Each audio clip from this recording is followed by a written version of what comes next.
in about 2 minutes. So just, I'm not gonna get in front of you. I think just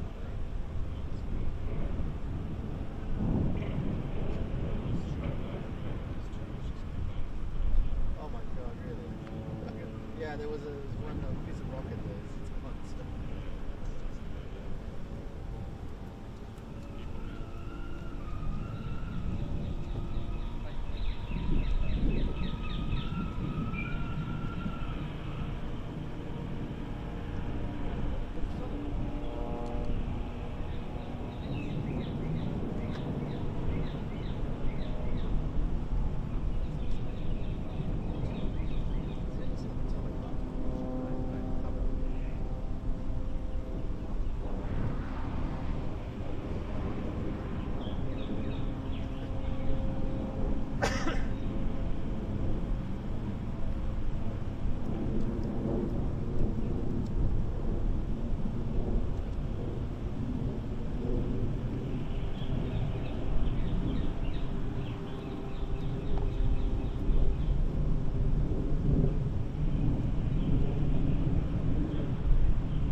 Alarm.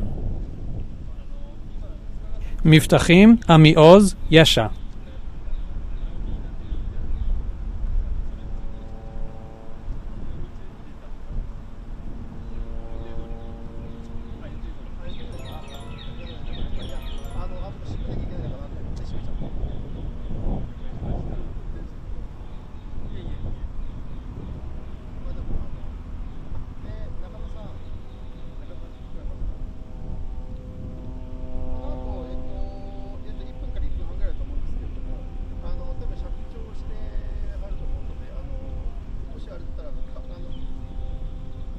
あ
ガザにいる人たちも地獄ですし、で外にいてガザに帰ることができない子どもたちも本当に地獄のような体験をしている。でこれはですね、しっかりと伝えていかなきゃいけないですし、彼らの思いをですね、どうやってこの人道支援につなげていくか、各国の首脳もこれから大きな仕事が残されているなと感じます。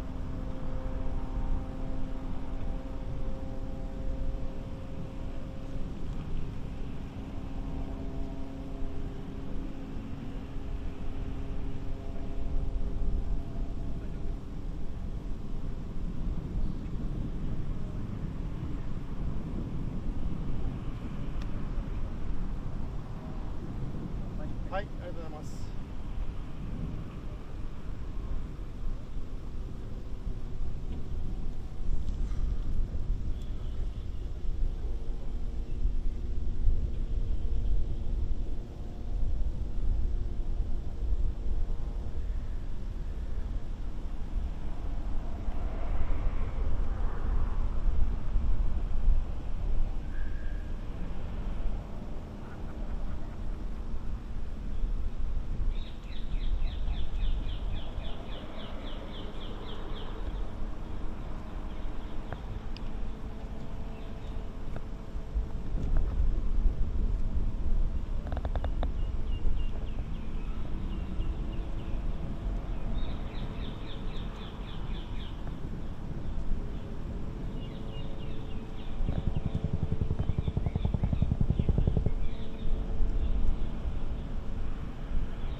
قام مختلفون يحدثون عن اهلهم عن شعبهم عن جمهورهم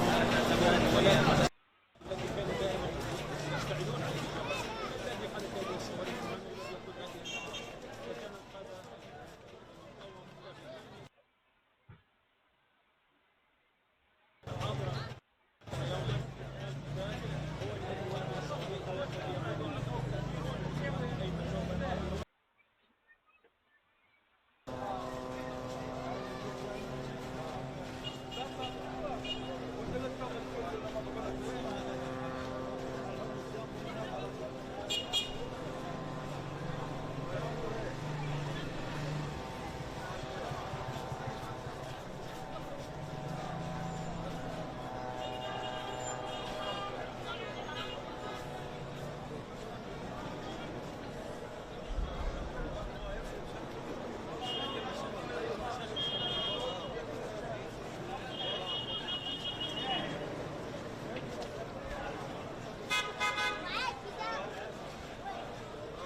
Alarm! Holon, Rishon LeZion East, Palmachim Industrial Park, Rishon LeZion West, Mishmar HaShiv'ah, Ganot, Bet Dagan.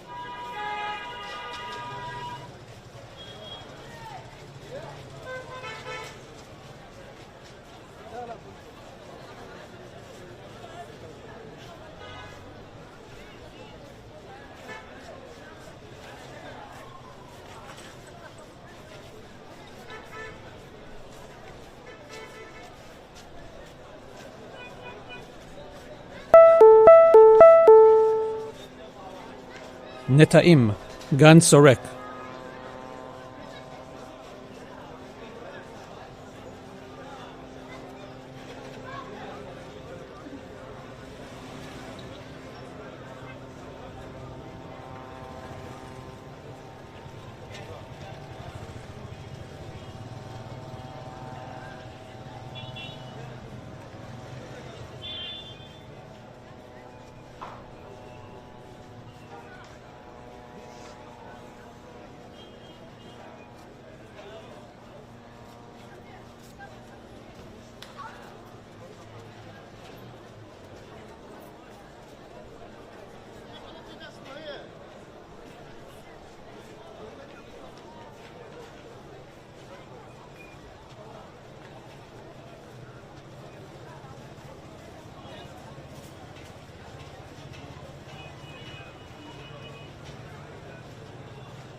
Alarm.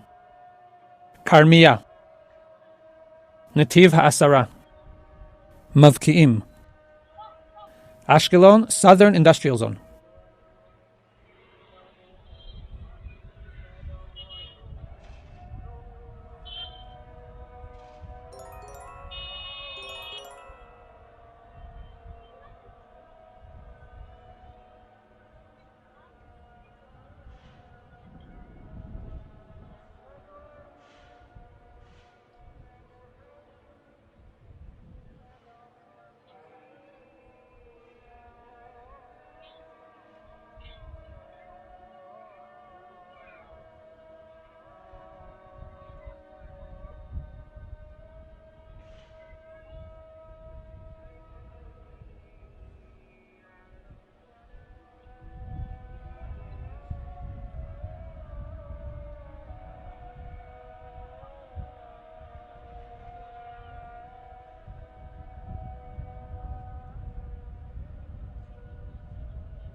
Alarm!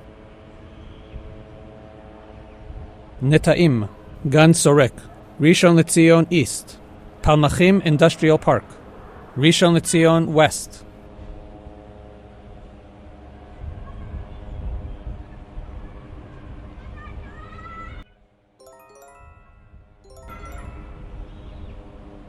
Yavne.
Alarm!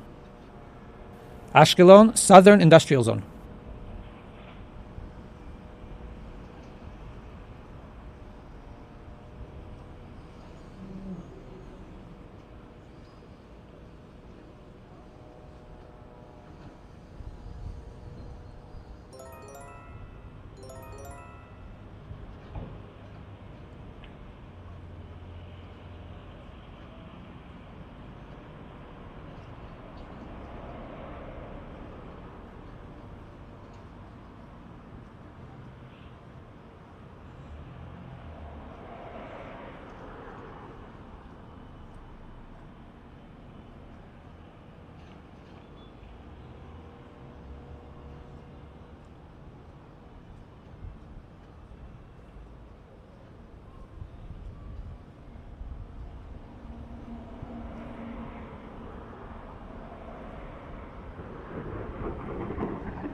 Alarm! Sderot Ibim, Nir Am. Nachal Oz, Saad, Kfar Aza, Orot, Re'em Industrial Park. Timorim Industrial Zone. Arugot, Yinon, Gan Yavne, Bitzaron, Neve Miftach, Misgav Dov, Zerachia, Masuot Yitzchak, Merkaz Shapira, En Tzurim, Shafir.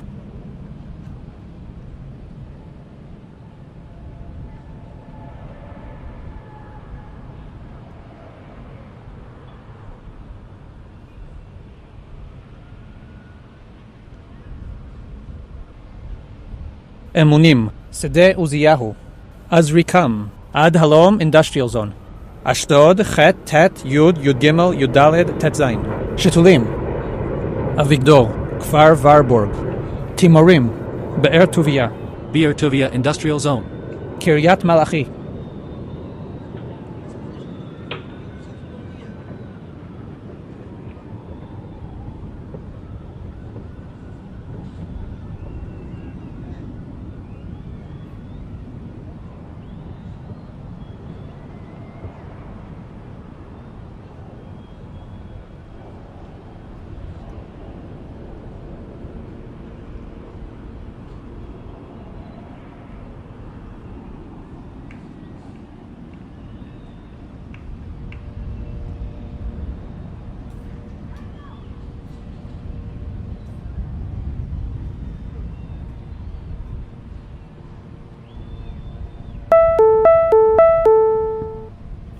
Rishon LeZion East, Kfar Chabad, Tzafaria, Holon, Or Yehuda, Yehud Monoson, Ramat Gan East, Magshimim, Kiryat Ono, Ramat Gan West, Bnei Brak, Givat Shmuel, Petach Tikva, Rishon LeZion West, Achiezer, Yegel, Bet Dagan, Bat Yam,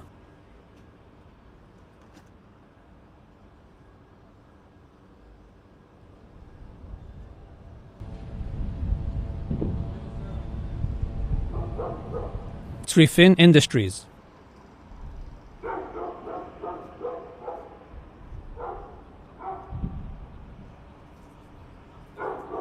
Azor,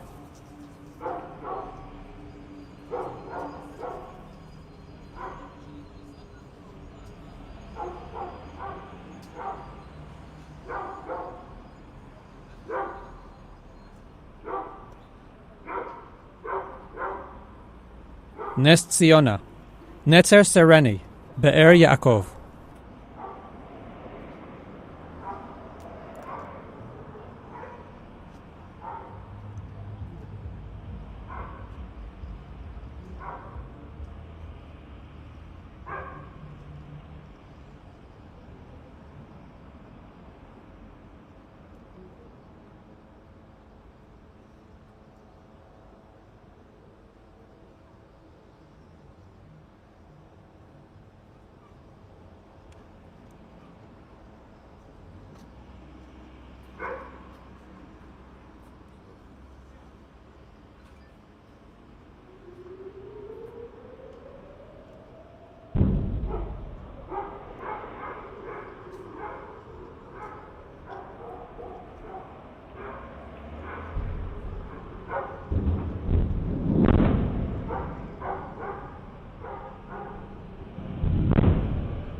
בנו את הרכב. מה, הוא איפה הוא? בחניית נכים?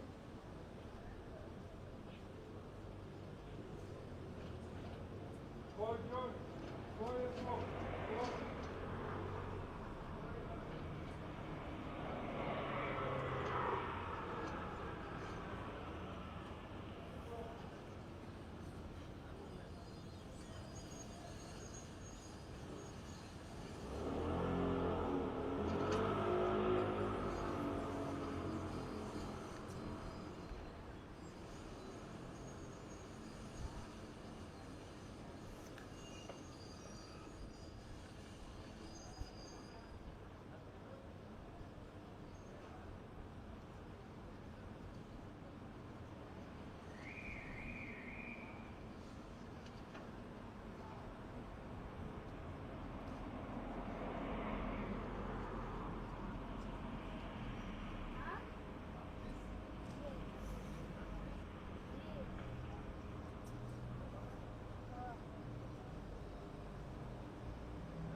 Alarm.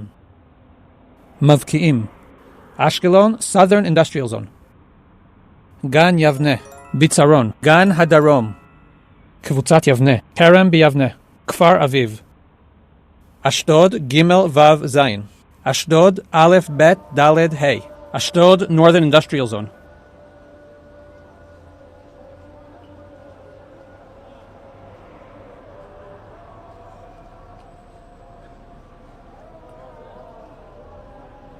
Ad Halom Industrial Zone. Ashdod, Yud Aleph, Yud Bet, Het Vav, Yud Zayin, and Marina. Ashdod, Chet, Tet, Yud, Yud Gimel, Yud Daled, Tet Zayin. Bet Ezra. Nitzan. Emunim. Sede Uziyahu. Azrikam. Shitulim.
hit on a car, a hit on a wall.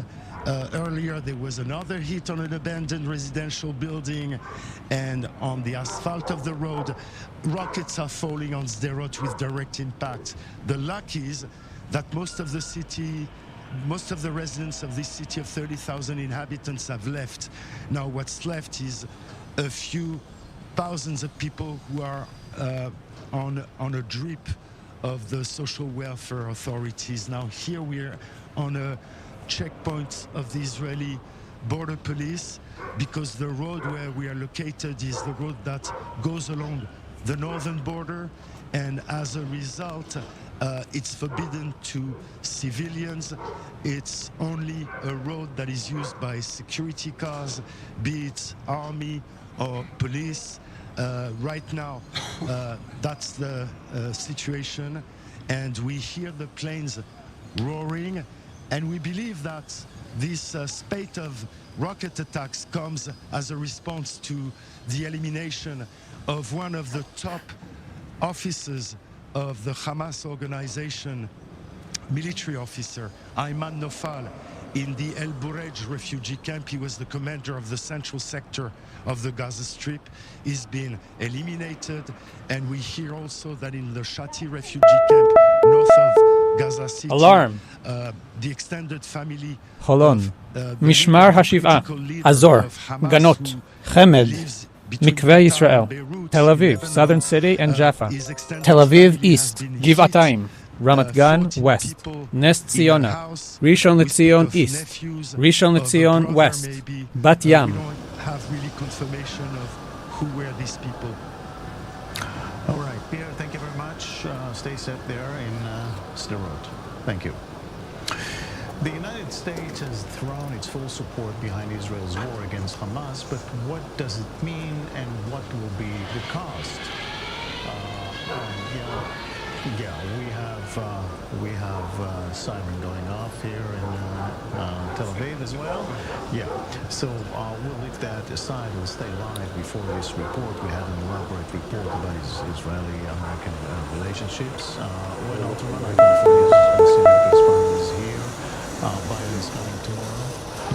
גאליה, כפר הנגיד, רחובות, עיינות, בית עובד, אירוס, פלמחים אינדסטריאל פארק. Another barrage of rockets, including Tel Aviv.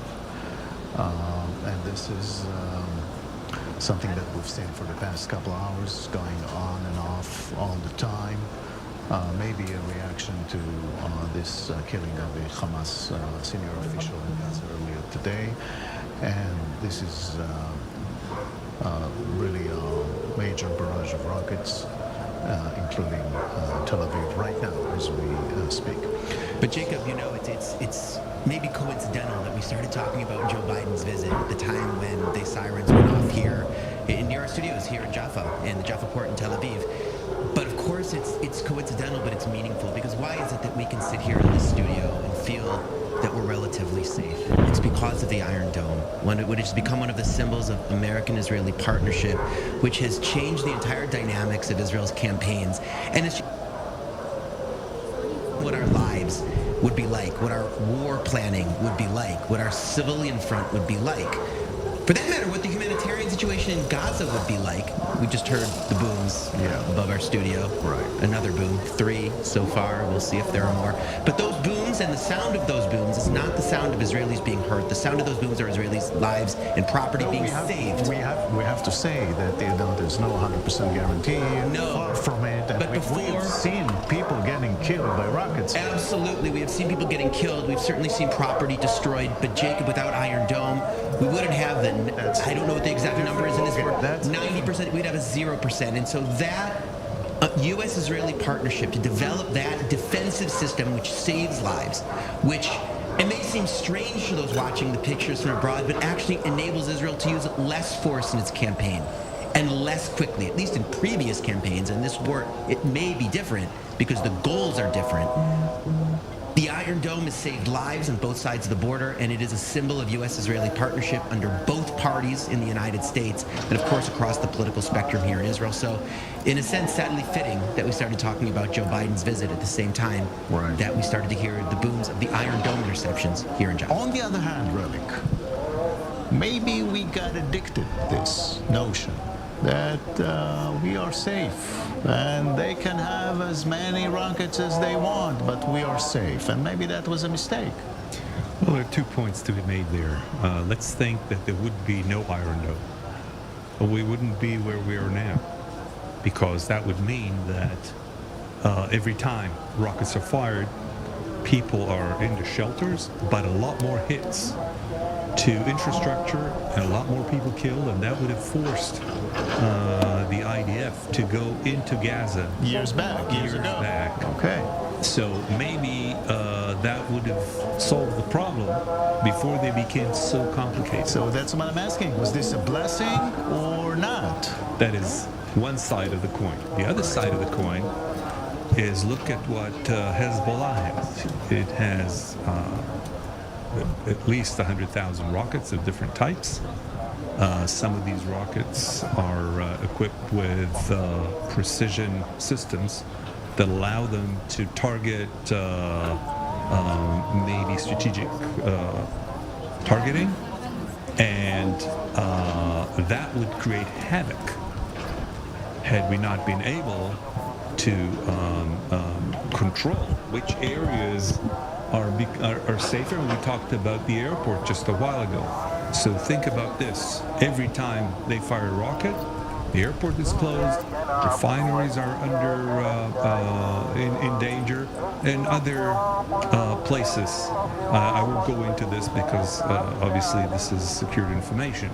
So perhaps, yes, we got addicted, but there was no other way to deal with these simple rockets that are actually terror weapons. Perhaps the laser type defense system will be able to track more targets and even lower the number of casualties. Yeah, that was tested actually a couple of days ago. Yes. And the results were quite amazing. We don't know. Well, we I hope saw the video, and that looked good. Yes. Yeah. Jacob, if I may, as our colleagues start to trickle back, of course, we stayed in the studio as part of our journalistic responsibility, those of us who feel we can, to continue broadcasting and not to let Hamas stop us. But our colleagues who are not in studio, of course, took shelter, and as is the protocol of Israel's Home Front Command, as we all do when we are not here. But I want to go back to Biden's visit, to your original question before we started. There is something very different about Biden's message to Israel than we've heard from American presidents, particularly from the Democratic Party, in the past. And what is that? In the past, what we've heard from U.S. presidents, Jacob, but not only from U.S. presidents, but including from U.S. presidents, is that Israel should act with, quote, restraint.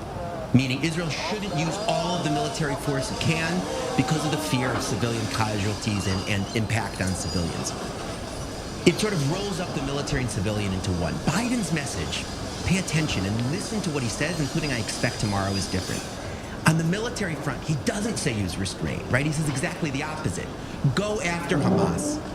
I don't know if he's used the word destroy Hamas or end Hamas control over the Gaza Strip, but that's the spirit of what he says. Don't hold back militarily, but in parallel with using the military, in parallel with that, handle the civilian issue, right? And having these new, for the Israeli-Palestinian conflict, ideas of safe zones and humanitarian corridors and all of the concepts we've been talking about over the last few days.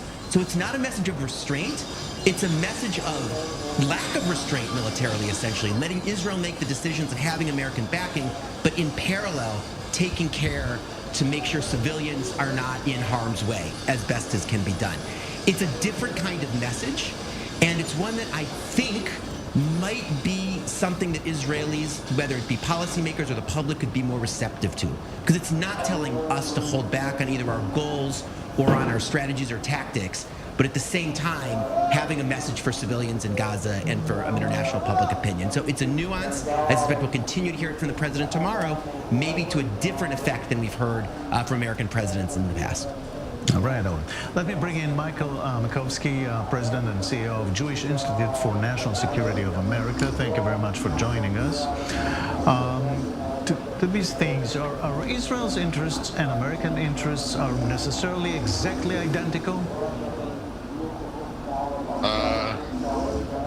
I think mostly they are. The question, if you don't mind, I would refine that a little more and say, is Israel's interest in the Biden administration's interests identical? And I don't think so, honestly. I think it's in American interest for Hamas to be taken care of. I think it's in America's interest for Israel, though, not to get too bogged down. It's in America's interest for Hezbollah to be defamed and Iran to be severely punished. And it's in America's interest of ultimately for Iran to be denied nuclear weapons. I don't think that's the Biden administration's interest right now. I think they're very wary of any war involving Iran. And I think they perceive a conflict involving Iran could, get out of control, could involve U.S. forces. And I think the administration is very wary about that. So what's the game plan? What's the exit strategy of the United States here? What's the exit strategy of Israel? And I say that not to be a smart aleck. I'm just saying, I think I'm not sure what the Israeli strategy is here yet. I don't know. And based on what I read, they're not sure what they would do, even if they expel Hamas from Gaza. I think for the Israelis, for the U.S., I think President Biden's been really excellent so far since October 7th. But I don't think he wants to see a war with Iran. He wants to see Israel get its revenge and bring justice to Hamas. But I think he wants to make sure that Hezbollah doesn't get in, and he doesn't want a conflict with Iran. And I think that's all I think they're thinking of right now.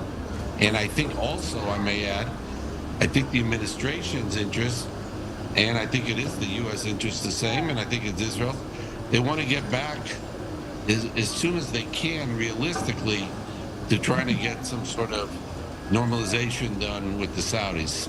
That doesn't mean it has to be done the next few weeks, obviously, but I do think that is in the interest of the U.S., it's in the interest of Israel, and it's in the interest of the Biden administration that at some point over the next couple of months that gets resolved, and a war could complicate that even more.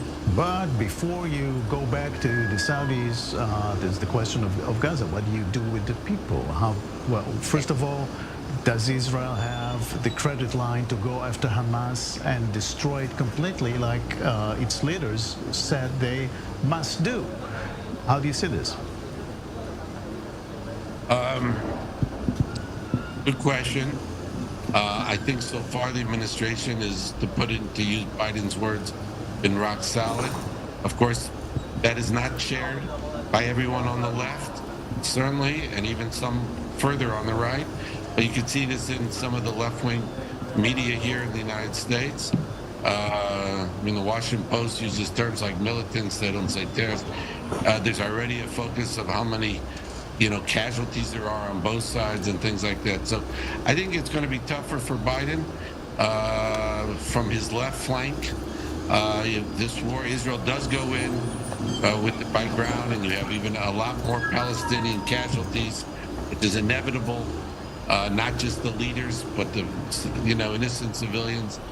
It's going to be tougher for him on that, to keep this up. So right now they could do it, but if it drags on for a while, it's inevitable that Israel's going to get a lot more criticism, I think, here.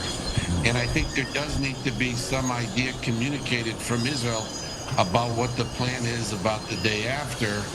And at least based on, I'm not sure the Israelis have fully thought that through yet. Yeah, before the day after, there's today, and it's tough here. It's tough. Michael Makowski, thank you very much for that. There is reports, that one of the rockets hit route number 1 here in Israel, which is the major route between Tel Aviv and Jerusalem. We have to see what's happening with that. Let's go to Nicole Tzedek, our correspondent in the area of Tel Aviv. Nicole, we've heard the sirens just a few minutes ago. What do you know? What do you see there? Yes, we continue to hear many of those loud explosions or interceptions from the Iron Dome missile defense system, intercepting those rockets fired from the Gaza Strip that are targeting central Israel. Not only Tel Aviv, we've also seen other hits in nearby cities or nearby red alarms going off in nearby cities such as Petah Tikva, Ramat Gan. So we are exactly hearing those interceptions. To put into perspective exactly where we are right now, we're nearby the IDF headquarters. This is kind of the scene where we've been speaking with some of the families of those who have been taken hostage and kidnapped. It's day 11, and they are still unsure of how their loved ones are doing as they are being held in the Gaza Strip. You can see some protesters, demonstrators behind us right here, and it's also important to note that as you see this wave of Israeli flags, these people urging the government to do everything they can to get their loved ones back as quickly as possible. This is also the scene where just 2 weeks ago we saw those anti-government protesters, and many of those people that are taking place in these protests right now are part of that anti-government protest. So Kaplan Street is no stranger to these type of demonstrations, but now there's more to these demonstrations. Now there's a personal connection because they want to make sure that their loved ones come back as quickly as possible, and that's exactly what you see as we look at this wall over here, the faces of we know at least 199 people kidnapped.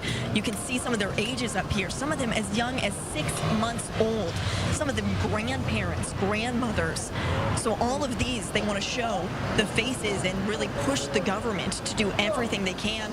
Some of the representatives from the families of those who were taken hostage and kidnapped actually met with some of the members of Israel's war cabinet, Benny Gantz and Gadi Eisenkot. Their message right now continues to be that Israel is doing everything they can to get all of the Israeli citizens and the foreign citizens as well that are being held captive in Gaza. They want to make sure they can do everything they can to get them back, but as far as exactly how that's going to happen, that's unknown, and we're still continuing to try and find that information. But from the families we are speaking to after they spoke to Gantz, they say it is comforting knowing that Israel is continuing to at least say they are doing everything they can to get all of these people back and back safely. All right, Nicole, thank you very much. This is the scene in Tel Aviv right now. We are joined now by Kerry Lee Tong, member of the Eshkol Regional Council. That's the part of Israel that was badly hit by Hamas. Thank you very much for joining us. Can you let me start with this. What's happening? Are you still back there in the south? What's happening with the rockets all day long, or did you move to another part?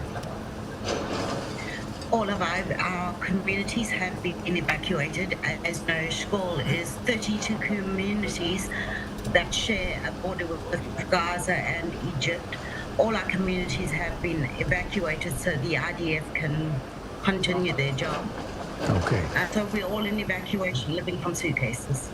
Can you describe the scope of the human toll there, the devastation there in your area? Families have been torn apart. We have so many deaths. You look left, right, and center. Funerals commencing. The rough shots in the security teams digging graves by hand. Services are battling to come into our region. The army is blockaded. It's a disaster. We have so many children missing, so many dead. It's a human crime. What's happening with the families right now, the survivors? We have managed to evacuate all our survivors, and we've put them in various hotels, whether it be in Eilat or the Dead Sea or Gush Etzion. We've separated. We try to keep our communities together. Cohesion is a very important part of living on the Gaza Strip. Keeping our families together. People are in mourning. People are devastated. Our communities have been hit incredibly hard. We have some communities where more than 50% of our residents are gone. Do they get any psychological help? Of course, as part of the Eshkol Regional Council and the non-profit organization, we have resilience centers set up in every single hotel. We're doing individual therapies, group therapies. We're hoping to start classrooms soon so the children. There's no short-term solution. So we need to put back education. We need to give these families some form of routine, some form of stability in this chaos. You know, maybe it's too early to ask, I don't know, but will you be able to go back and rise up again and build your life again over there? Our infrastructure is burnt and destroyed. Our families are torn apart, but our spirit will never be defeated. It's going to take some communities more than 4 months to get back. They don't have homes. Young people burnt alive, buildings destroyed. We have to re-establish these communities, and we have to give them some kind of security. Otherwise, we will not have these communities anymore. People are afraid to return. They were devastated. They were left alone, fighting, locked in bomb shelters, being burnt alive, being shot at, and no one there to help them.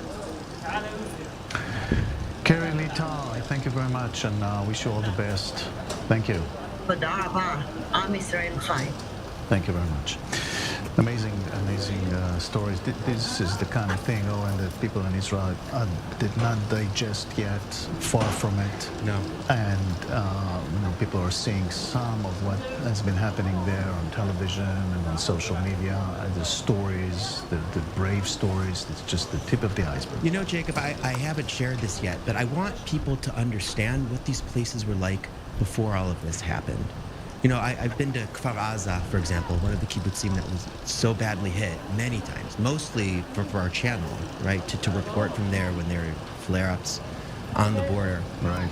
But I also went there a different time. As you know, every February, the anemones, the kalaniot in Hebrew, the red flowers just come bursting out into blossom. It's the beginning of the spring, especially in that part of the country, right near the Israel-Gaza border. And one year, I think about a year and a half ago, I went with my family to go and see them at the height of the bloom.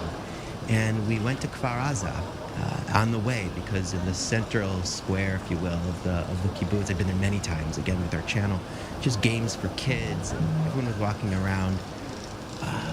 It's just a wonderful place, and known for having really close-knit, tough, resilient communities. It was close to the Gaza border, and everyone understood the dangers and the risks. But it was so pleasant, it was so nice, and it was all an illusion, it turns out. And that's what is so hard for people to understand, how places within our own country, within our own borders, within our own internationally recognized borders, can turn from places where people live and people thrive into places where people are massacred in a pogrom. You're right, the country hasn't yet begun to fully be able to take it all in. We're just starting. Yeah, that's the spirit that we've been hearing all over the place, though it's very hard. People from around the world are stepping up and showing their support for Israel these days. I-24 News' Nicole Tzedek reports on that. A nation of 9 million is reeling in pain. But amid all the heartache are major signs of humanity.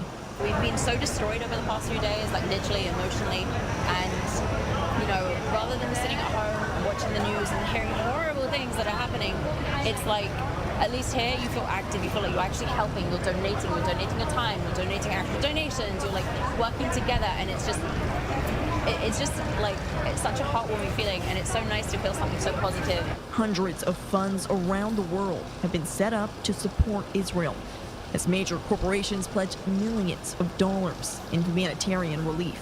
I know you join me in absolutely having a broken heart for the victims in Israel. I'm angry, I'm sad, we've cried, and together our entire organization is praying for Israel. While countless corporations are sending money for the fight, many individuals are joining the fight themselves, hopping on a prepaid flight to a country in a state of war.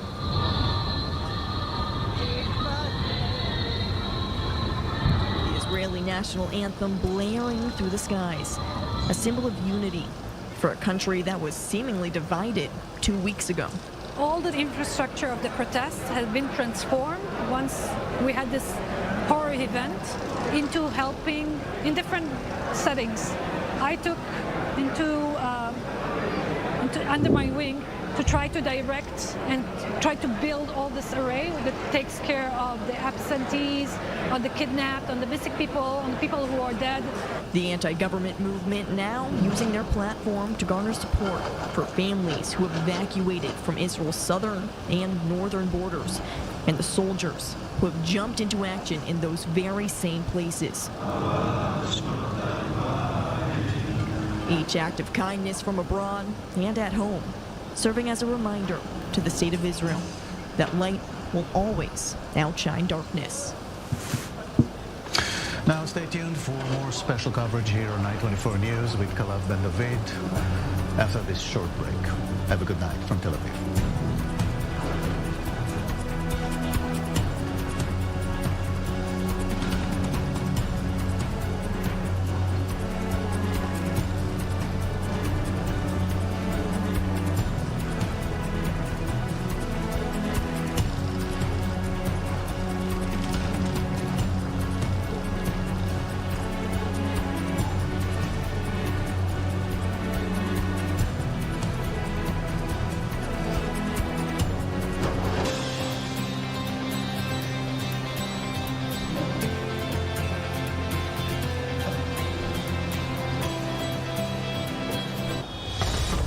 Israel is officially in a state of war. This is a very active scene, and we need to get in the car as we're talking. More than 100 soldiers and civilians have been kidnapped. Help us, we don't know what to do.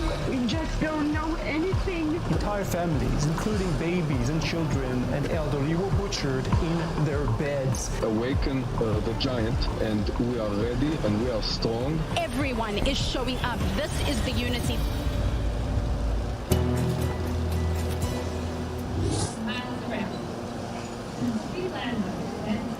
Let's get a really loud round of applause for all of them. Shade upon your right hand. Hashem shall guard your going out and your coming in.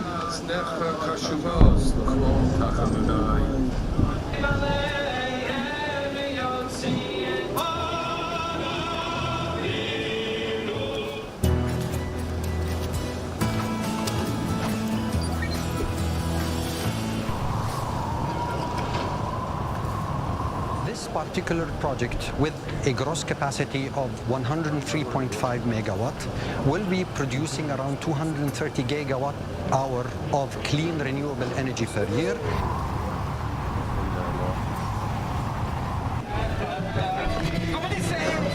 Salido aquí donde nos ven para clamar por la lluvia. Si en verdad en estos momentos el calentamiento global está afectando a Bolivia, y no solo a Bolivia, sino a todo el mundo entero. Y nosotros necesitamos lluvia para los sembradíos. Tito Reserve, we have the right ingredients and we have to do the job. And that if we have the right ingredients and we do the job, חולון, אזור, חמד, בני עטרות, אור יהודה, יהוד מונוסון, גבעת כוח, תל אביב איסט, סביון, רינתיה, אלעד, קריית אונו, מזור, תל אביב סנטר, גבעתיים, רמת גן ווסט, גני תקווה, מעש, נחשונים, גבעת שמואל, חצב אינדסטריאל זון, ראש העין, תל אביב, ירקון בנקס, פתח תקווה, הוד השרון, אדנים, ירקונה, ראשון לציון ווסט, בית דגן, צפריה, משמר השבעה, רמת גן איסט, בני ברק, נופך.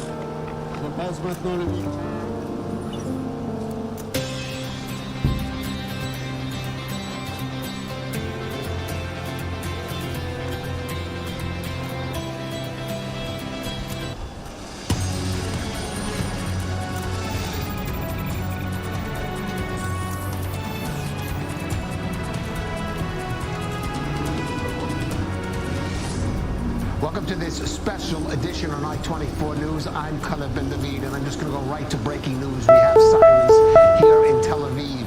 With us in studio, retired Ashkelon, General Southern Zvika Industrial Zone. Khaimovich, Near former Tzvi, Israel Air Lod, Defense Forces Srifin commander. Industries, And we have, Achiezer, Jonathan Reagan, Zitan, defense correspondent. Yagel, Jonathan, Kfar Chabad, Just in the past 30, Ganot, 40 minutes, Mikveh Yisrael, various Ashkelon sirens North, in Ashkelon central South, Israel. And the last one we were hearing Zikim, before the reports Karmia. were killed on the road number 1. A person, a fatality, is that confirmed? No, not confirmed as a fatality. Someone injured, as far as we know. Injured, yes. So let's be clear, Injured. If I said something else, then my mistake. Injured, a person injured on road number 1 from Tel Aviv to Jerusalem. It seems as if Hamas is trying again. The sirens ignite. The rockets ignite sirens in a lot of communities, but it doesn't take a lot of rockets. You don't need to fire 30 rockets to ignite sirens in 30 different villages in such a We're just hearing booms now. We are just hearing loud booms. Yes, this, as far as I understand, coming from sirens that are again heard in areas a bit to the south of Tel Aviv, to the south where we of the place. We're feeling a little vibration in the studio. Yes, so to the south, and again to the south and to the east of where we are. Why to the east? It seems as if perhaps a speculation. Hamas may be looking again and again to target areas close to Ben Gurion Airport, just to a little bit to the southeast of Tel Aviv. That is why cities such as Holon, Rishon LeZion, for example, which are very close to the place where we are, they're experiencing a lot of sirens. Road number 1, when that person has been injured, I say again, is on the way to the airport, between Tel Aviv and the airport. These are places that are seeing more and more sirens. It seems as if they're targeting just a little bit to the east of Tel Aviv, but let's remember, the air distance is very short. Well, we have in the studio one of Israel's experts in air defense systems and former director of the Arrow, David Sling. I will not jump to conclusion that they are looking for Ben Gurion. Of course, Ben Gurion is a critical strategical asset from the enemy perspective and for us as well.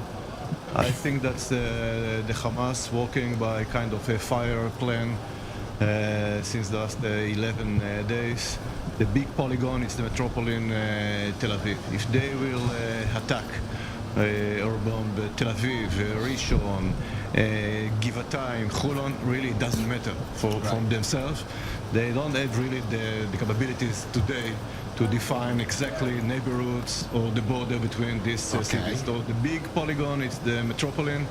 Whatever they will reach one of these targets or area, it will be a huge success from the south. Well, let me just ask you, Zvika, a hit in road number 1, of course, the main Jerusalem-Tel Aviv highway, and the road to the airport. Reports possibly of a man wounded, perhaps in a car. Iron Dome, shouldn't it pick up a missile going to road number 1, or is it's not considered an open area, is it? First of all, it's an open area because it's in between. Yeah, but there are cars traveling on the cities. Because if we will define all the highways and all the roads, it means that we will cover all. But all this is the main highway. This was probably the main highway in the entire country. Main highways like road number 6, road number 1, for sure, and other highways, they are part of the protecting plan. Okay, they are part. Absolutely. They should be. Absolutely. But again, there is no hermetic solution. There is no 100% solution. For that reason, we are emphasizing again and again only a combination between the Iron Dome that you mentioned and the way that the civilian will behave and protect themselves and will evacuate themselves from the cars, outside from the cars. Don't continue to drive. Don't drive. Get out of your car, lay flat on the ground. Absolutely. Absolutely. This is the only way to minimize the damage. All right. Well, hopefully the drivers are doing that. Zvika, Jonathan, stay with us. It is, of course, day 11 of Israel's war against Hamas. Now, the IDF continues to pound targets in the Gaza Strip. Those airstrikes taking out today one of the terror group's senior commanders, Ayman Nofel. This as residents heed the warnings to stream to the southern half of the Strip. Rockets also still flying from Gaza into Israel, as we just heard, a possible injury just in the last few minutes on road number 1. The sporadic fire also continuing across the Lebanon border. 4 Hezbollah infiltrators were killed by an IDF drone strike on that frontier. while 3 Israelis were moderately wounded by an anti-tank missile that was launched from Lebanon. Prime Minister Benjamin Netanyahu welcomed the German Chancellor Olaf Scholz to Israel today by saying, quote, Hamas are the new Nazis, while U.S. President Joe Biden is ready for his visit here tomorrow. Now, the IDF continues to organize and train its forces ahead of the next stage of the conflict, a likely ground invasion of Gaza. Here's IDF Chief of Staff, Lieutenant General Herzl Halevi, speaking to the troops down south. Everyone is going to do everything, including risking their lives, because this really is a war for the house. This is a war for the home, for the citizens, for our sovereignty, for our deterrence, and for our existence in future. And so, we do everything. We need to reach a situation where there will be a victory in every meeting. If Hezbollah makes this mistake and attacks, destruction, destruction, destruction. Well, let's go up to our correspondent Hamda Salhout on the Israel-Lebanon border. And today again, Hamda, that border, that frontier continues to remain another front in this conflict.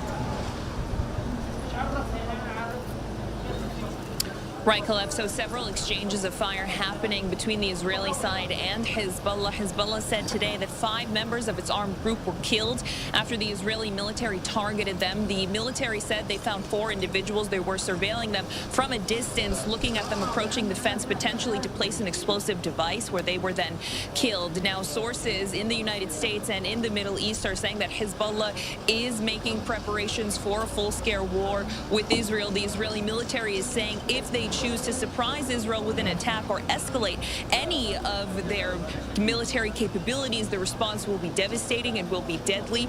The military continues to secure this area. A lot of reinforcements sent in here. The exchanges of fire are quiet for now, but earlier in the day we also saw 2 rockets coming in, the Israeli military intercepting one and the second falling in a field as per interception protocol. So the military on high alert as the front here continues to expand. All right, Hamda Salhout there on the Israel-Lebanon border.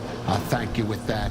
Tzvika, you were of David Sling, the Arrow. If Hezbollah gets in this war, is Israel ready and prepared for the missile onslaught, which will be of a much different type of level, grade, than even what we're experiencing now from Hamas? It's a great question. First of all, I think that's the fact that we are talking about Lebanon, Hezbollah, and the north part of Israel, the main meaning that we are dealing today with a multi-front conflict. Right, clearly. It's a war between Israel, the Hamas, and the Jihad in Gaza. It's kind of escalation between Israel and Hezbollah in the north. But on the ground, we are fighting in 2 different fronts. This is the meaning of your question and the situation that we just heard about. And from the Air Force and the Air Defense Forces perspective, we are talking about a national perspective. A national perspective, it means that simultaneously, 24/7, today and the day before yesterday, we are protecting the north and the south today.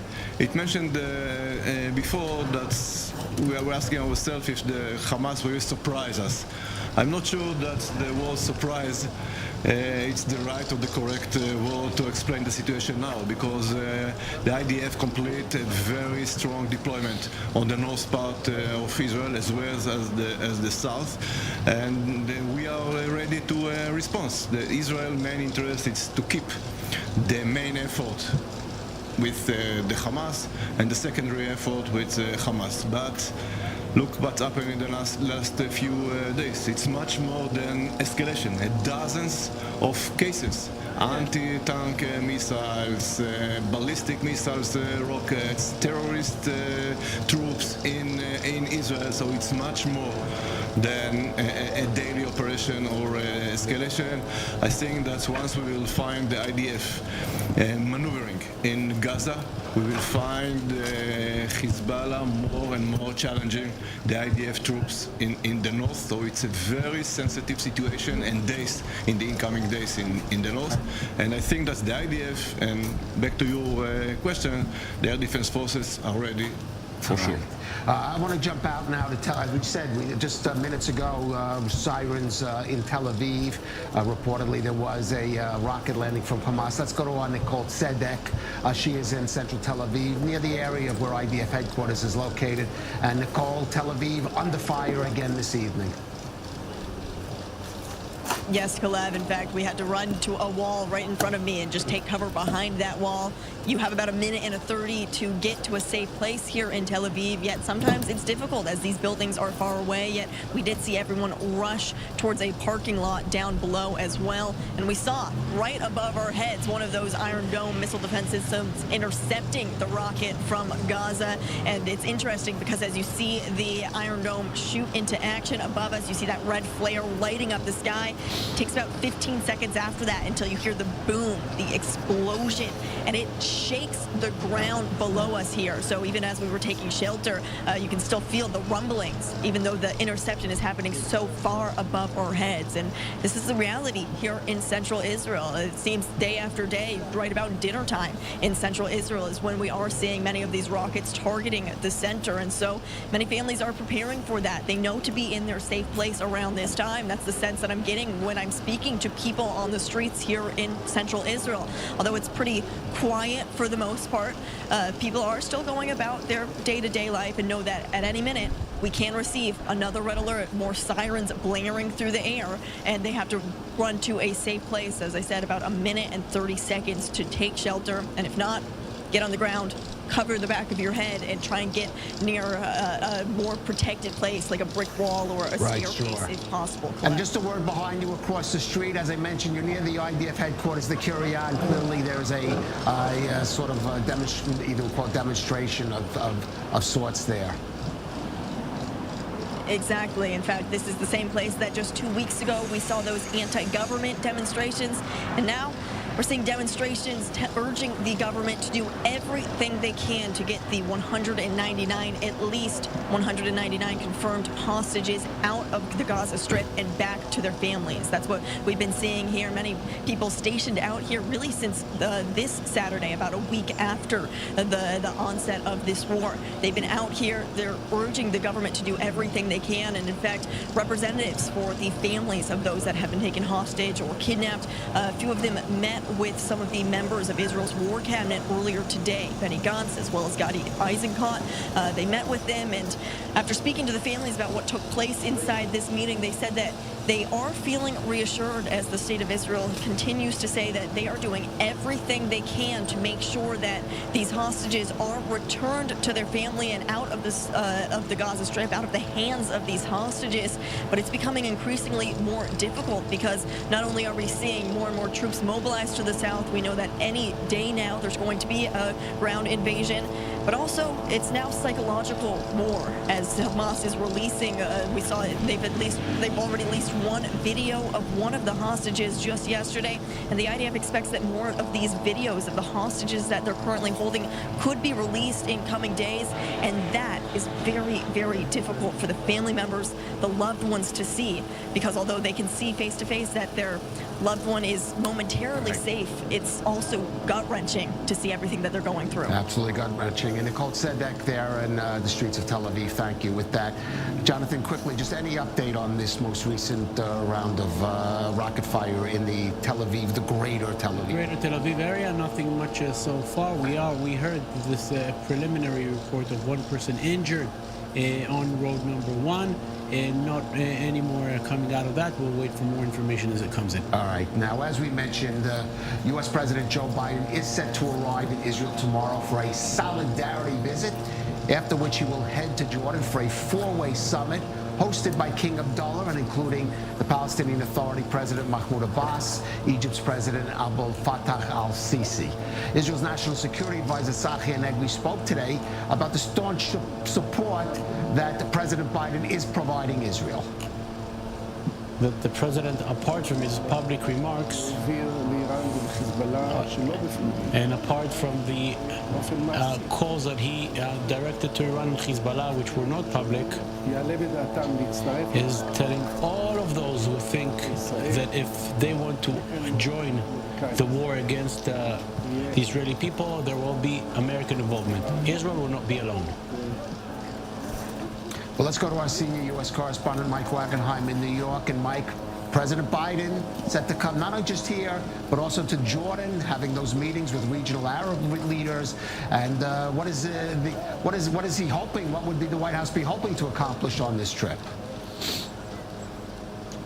Well, there are many, many things to accomplish here, but I think we can fit them all into two broader patterns. Number one is to show solidarity with Israel. This is the overarching theme, I believe, of Biden's trip, to make sure that that Israel knows, that the broader world knows that the Biden administration, the State Department, America as a whole, has Israel's back. And I think it's really playing out, not so prominently in the White House, which is critically important, but I think even more dramatically so right now, the incredible amount of bipartisan support within the halls of Congress, and sometimes that's not always the case, especially on the further left end of the spectrum when it comes to Israeli support. So I think that's number one. Number two is to start coming up with solutions specifically in the humanitarian realm in Gaza. Dishon, I think Biden is Malkia. overwhelmingly concerned with that aspect, not only just from a human rights and humanitarian standpoint, but also from a political standpoint. The worse it gets for Gazan civilians there, the less support that America and Israel will have, not just within the halls of Congress, but in the broader Arab world, even the ones like the UAE and Bahrain that stepped out immediately in support of Israel and condemning Hamas. The longer that operation goes, the more damage it does, the more damaging it will be to the broader Israeli-American effort there to take out Hamas once and for all. So those are the two big, broad goals that Biden has coming in. A, show that there's an overwhelming support for Israel coming from Washington, and B, start coming up with solutions on the humanitarian front. All right, Mike Wagenheim there in New York. Thank you for that. We're getting more alerts here in northern Israel. Perhaps this is more rocket fire from across the Lebanese border. Also in Rishon LeZion, that's a town just southeast of Tel Aviv. We'll update you on any information we have about that. Tzvika, a lot of talk about President, certainly for Israel, a major gesture for President Biden to come here. There is some talk about whether this hug that he's giving to Israel is in some ways a bear hug, meaning also trying to restrain Israel somewhat in its operation in Gaza. You wrote an article that was earlier this year saying this operation, saying these operations really don't change anything fundamentally. Israel really has to change. The question is the United States, can the Israel stand up to U.S. pressure if it's going to start restraining Israel's hands in the Gaza Strip?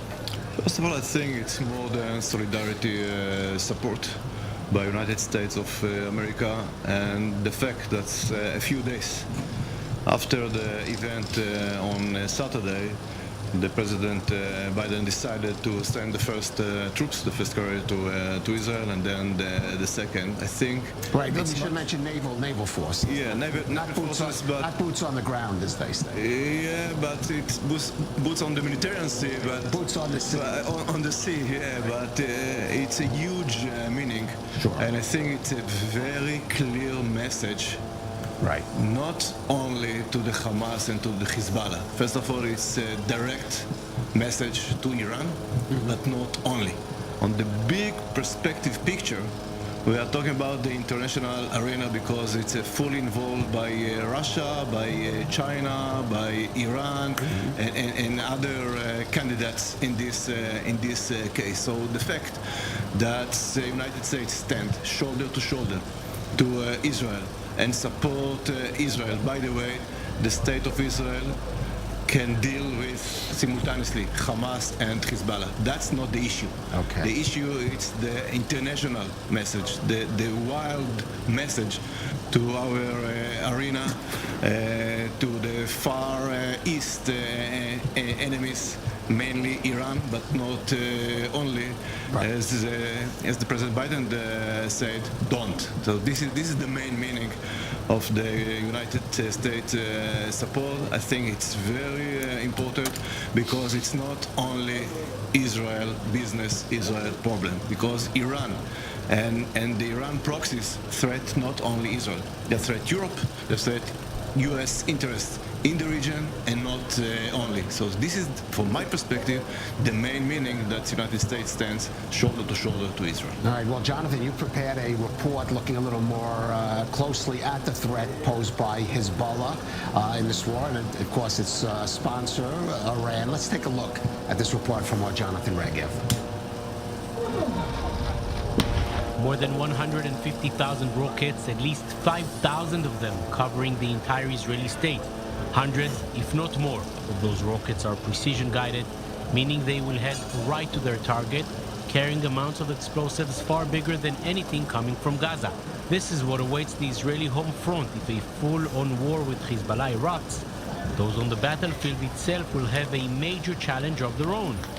Hezbollah's elite units, known as Radwan Force, are made up of thousands of well-equipped fighters who also have plenty of battle experience gained on the Syrian front. Their plan, which was just executed by Hamas in the south, is to invade border communities and army bases, kill and kidnap as many civilians and soldiers, and create the same major panic seen on the Gaza border on that terrible Saturday morning. Where did all this giant arsenal come from?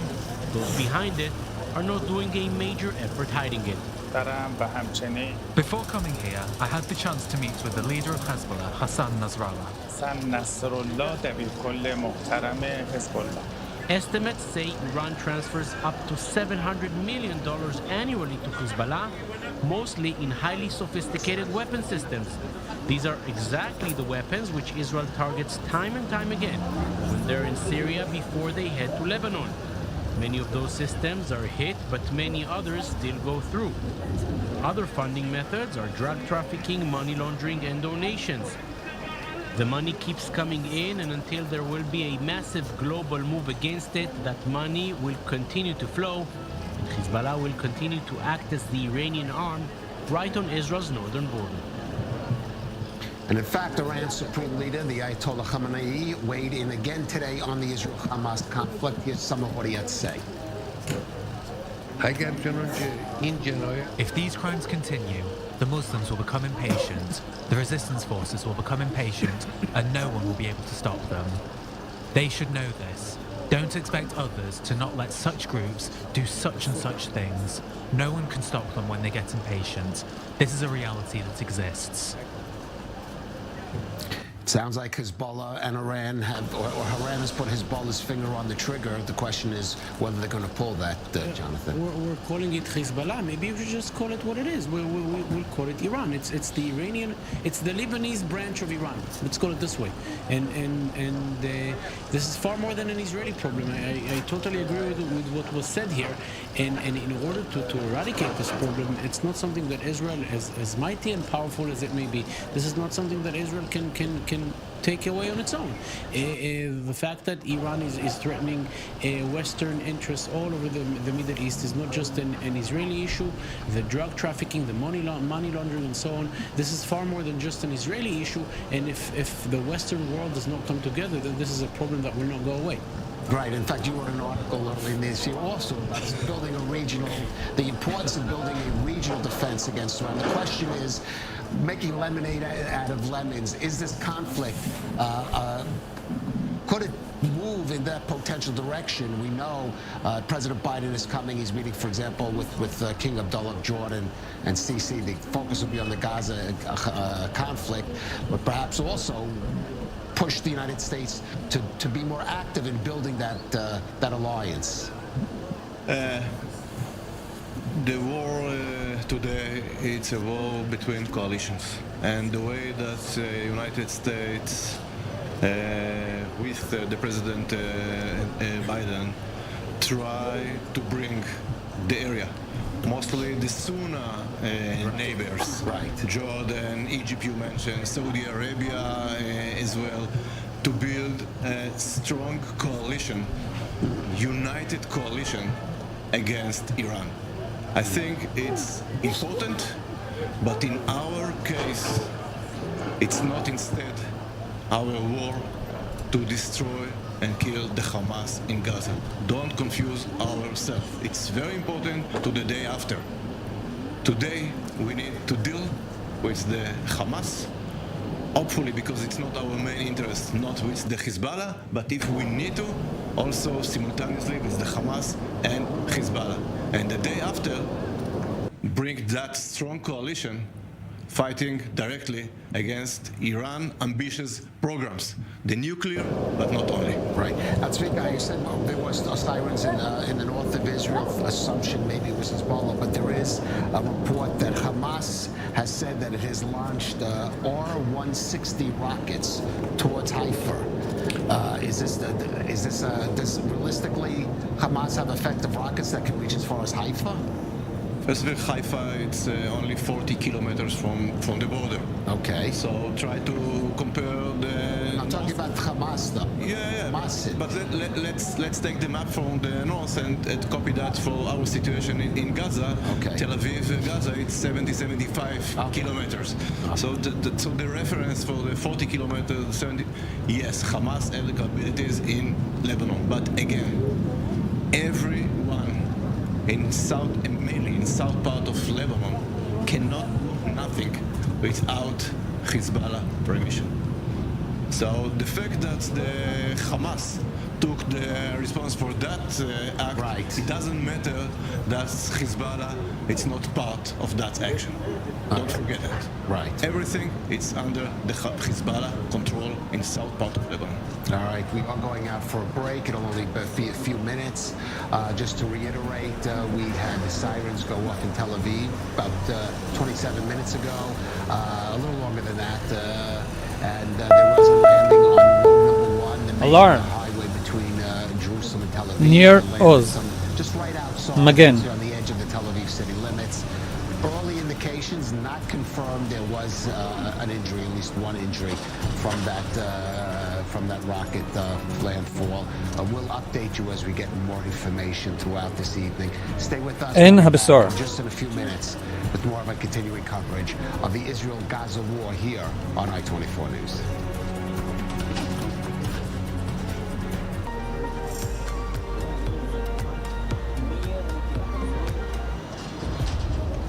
Over 1,300 people murdered and more than 3,000 injured.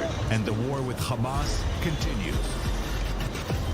We bring you first-hand testimonies from the front lines, from those who survived, and all the records of the atrocities by Hamas. Follow us as Israel fights terror from the south and north. Get the inside scoop on what's going on. Only on I-24 News.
Israel is at war.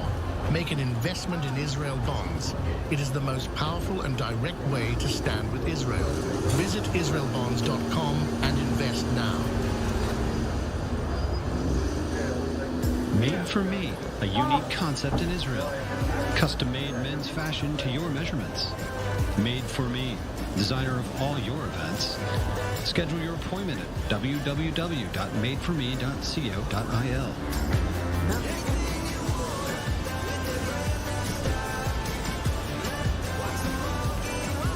Made for Me, official dresser of I-24 News.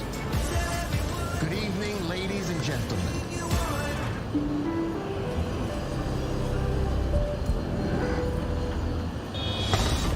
Israel is officially in a a state of war. This is a very active scene, and we need to get in the car as we're talking. More than 100 soldiers and civilians have been kidnapped. We just don't know anything. Entire families, including babies and children and elderly, were butchered in their beds. Awaken the giant, and we are ready and we are strong. Everyone is showing up. This is the unity.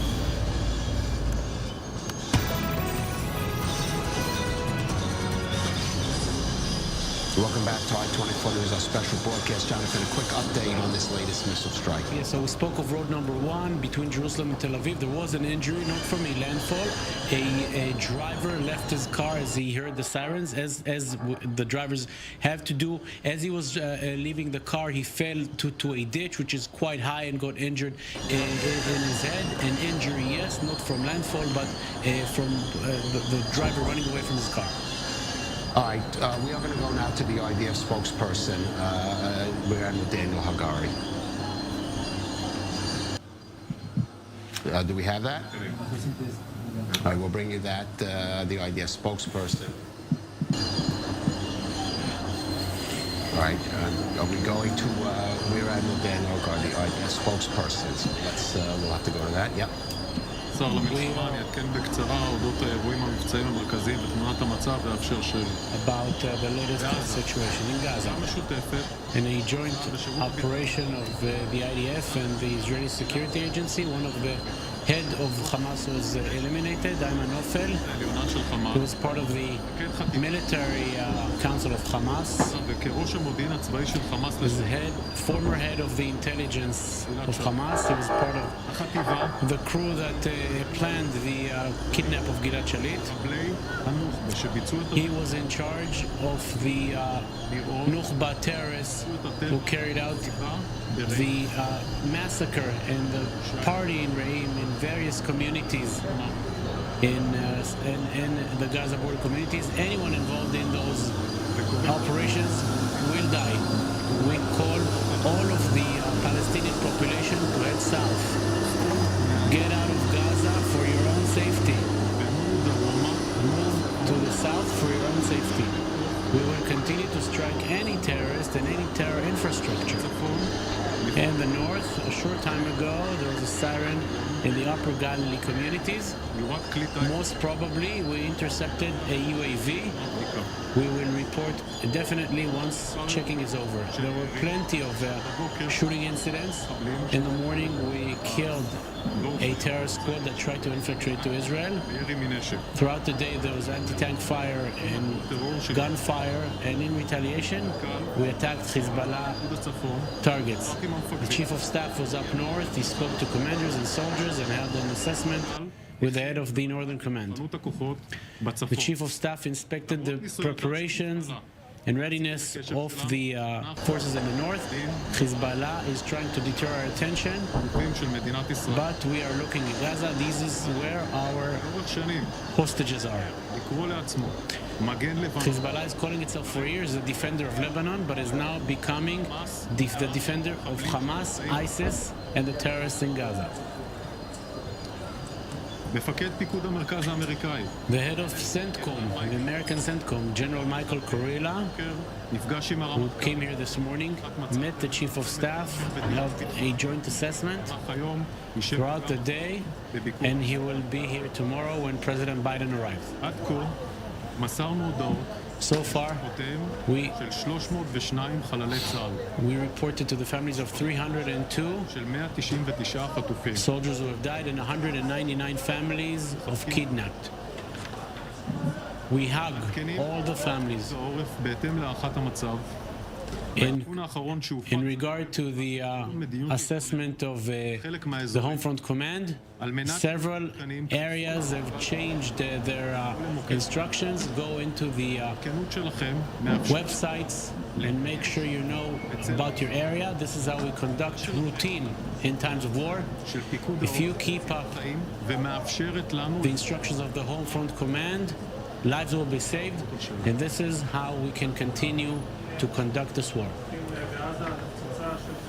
A question a short time ago, there's a report in Gaza about an Israeli strike on a hospital. with hundreds of people killed. General Hagari is saying before I came here, I checked about this incident. We don't know all the details. It's very difficult for us to know. This happened a very short time ago, and already they're saying hundreds and hundreds of people. We first want to know all of the details, and then we will let the people know. I don't know if this came from Air Force. All right, we just heard Rear Admiral Daniel Hagari, the IDF spokesman, there speaking. He also mentioned this report about a hospital in the Gaza Strip, Daniel Hagari, being hit. We'll follow up also on that story as well. Now, we have been bringing you, of course, stories of Israelis with loved ones either killed or reportedly taken hostage, of course, in that terrible attack on October 7th. Now, 21-year-old Maya Regev and her 18-year-old brother Itai went down to that Nova Music Festival just hours after returning to Israel from a trip abroad. The last that their parents, Ilan and Mirit, heard from them was a frantic phone call from Maya, which her parents have released. Let's take a listen to it. It is disturbing. מה קורה? אבא ירום! אבא ירום! אבא ירום! לא, לא, איפה את? לא יודעת, אבא הורג אותנו! פושגי!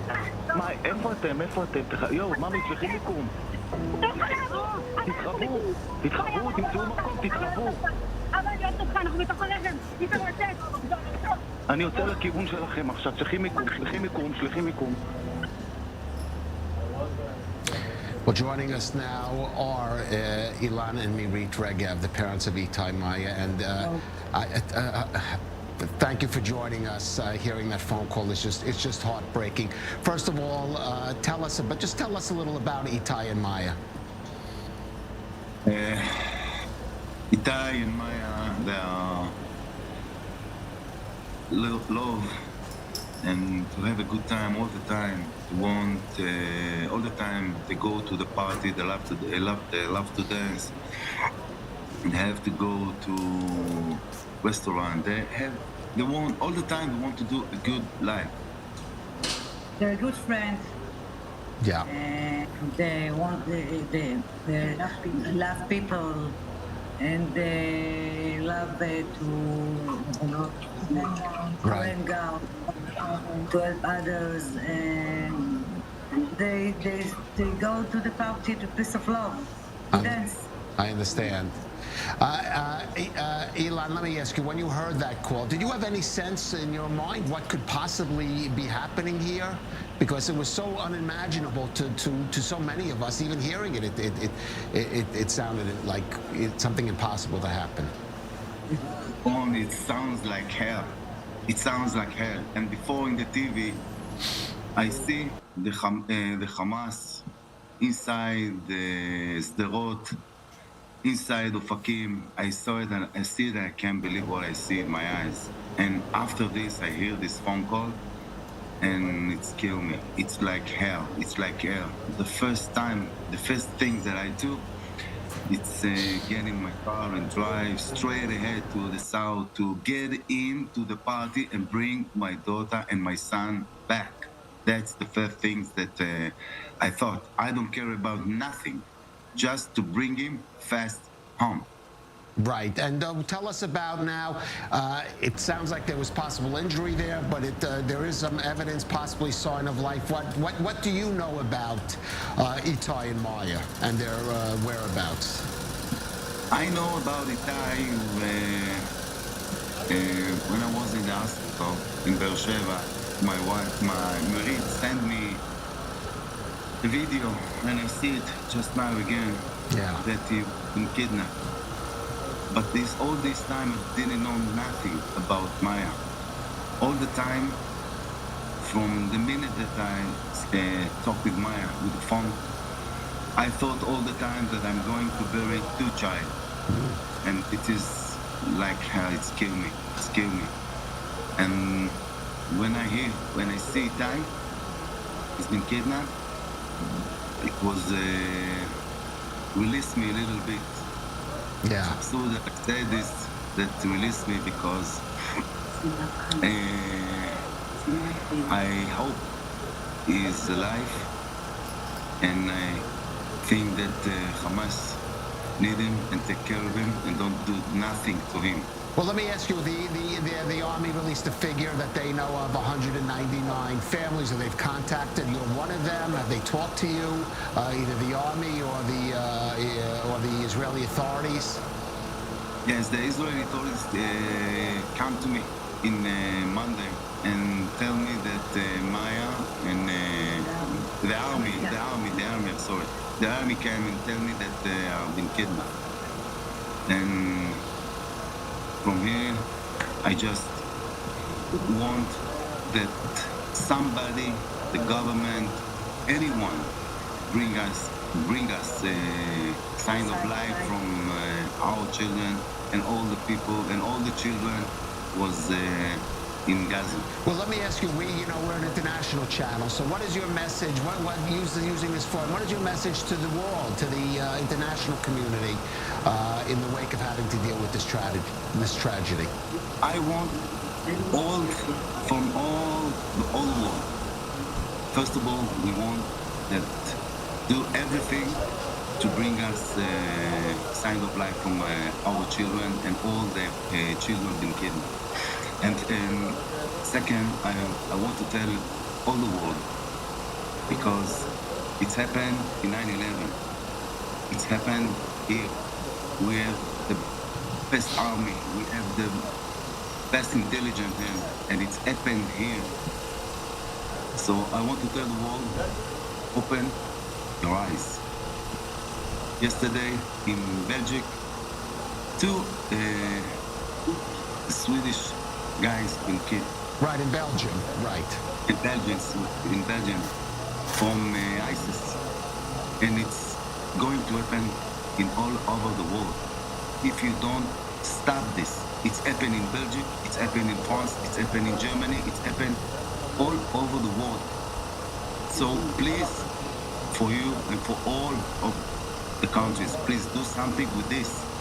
You don't want to see what's happened here, happened in Germany, in France. Please, right, stop it. All right, Mirit and Ilan, of course, we wish you the best, and most important, we wish you the safe return of Itai and Maya, safe and sound back at home. Thank you for joining us and sharing with us. Thank you very much. Heartbreaking to hear that story. No stories. The question is, the hostages on the military side, what Israel can do, how much of a calculation that has to be? First of all, it's a very complicated. Every case, every story complicated by itself. But here we are talking about almost, or even more than 200 different cases.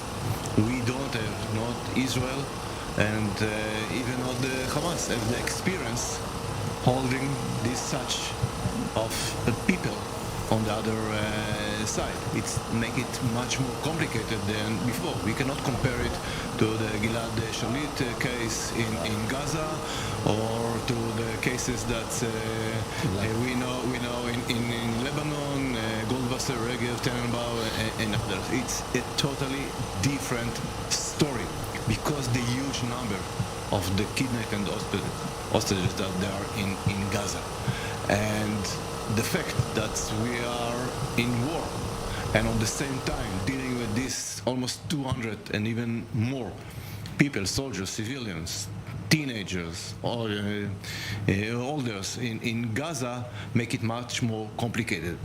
And we need to deal with that and manage that in two parallel pillars.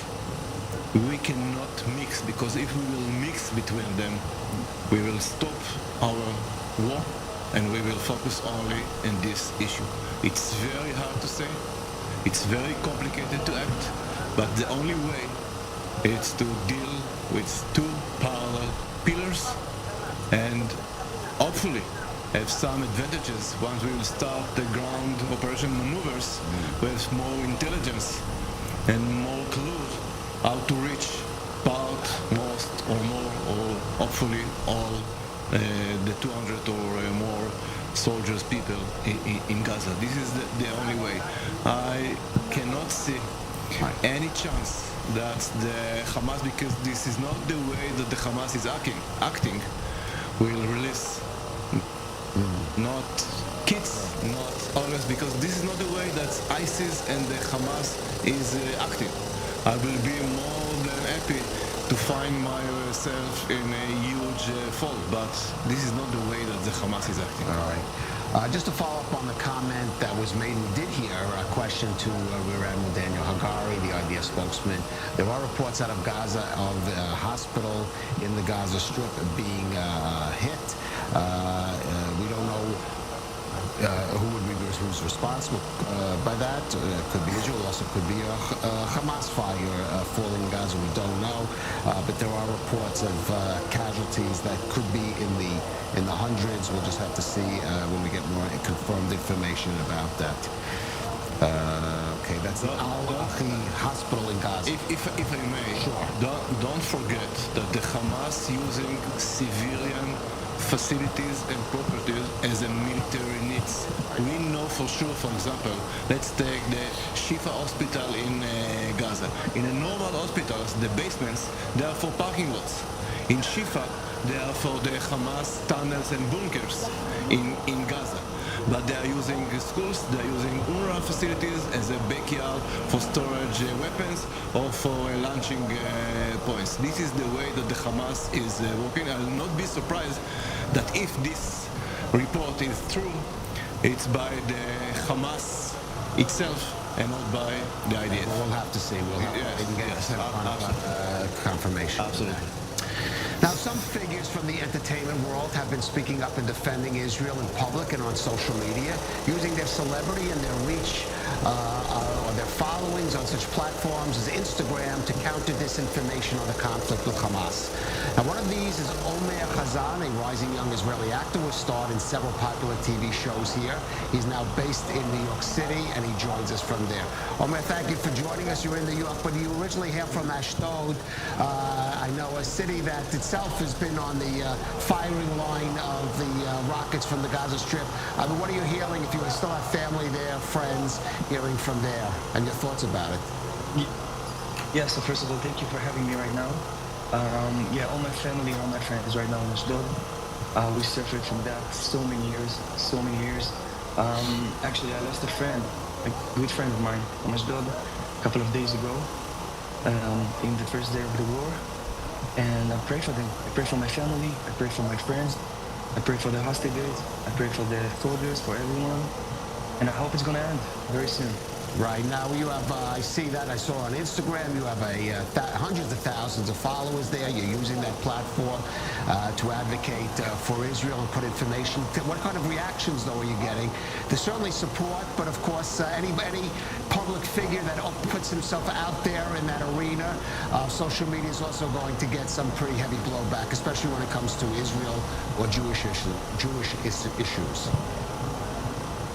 Yeah, 100%. I'm really suffering from bad comments and bad people that trying to speak bad about me.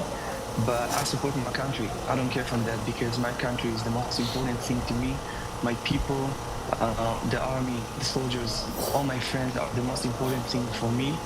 So just trying to support, trying to talk with all the people that I know here, the states and every country in the world to support our country. To see what happened in our country, it's really important to support and to show everyone, all the world, what happened in Israel right now. Right, and I saw you on one of the pictures. You were at that. There was a pro-Israel rally. I think it was in Times Square. But at the same time, you had counter rallies. You had people cheering or supporting not just the Palestinian cause. There have been even calls of support for Hamas in these rallies. Well, I mean, what's it like there in New York, which is actually the city with the largest Jewish population in the world, even bigger than the ones here, to see that kind of rally there in New York? Yeah, it's making me sad. It's making me sad that there's some people that support terror. You know, that's not make sense for me. Like, you need to be a human being. You know, you need to be human. You need to stop to support the terror. It doesn't matter where or when. You need to stop support terror. And here, when you're doing the rally in New York, you see everyone is shouting on us and everyone trying to hit us and trying to throw rocks on us and stuff, and it doesn't make sense because we're just trying to pray our country, to support our country. We're just trying to live in peace, you know. We didn't do nothing. So I'm just trying to explain people here, especially here. This is the main city of the world, and as you said, it's the most Jewish population here in the States. So we're just trying to spread love, trying to support, and as you see right now, we're showing the protests from the other side. They just support terror, and it's making me so sad. Because right now there's people that hostages in Gaza, and there's people that right now fighting for their lives to survive what happened right now in Israel. So it makes me so sad. All right, Omer Chazan, It's broke my heart, for real. from New York City, thank you for joining us on I-24 News. Thank you very much. Thank you. I just want to say, with reports coming out about this possible strike on us, well, this is going to up the, if there is, and we don't even know, and even if wouldn't even be Israel, you know that Israel is going to bear the blame for it.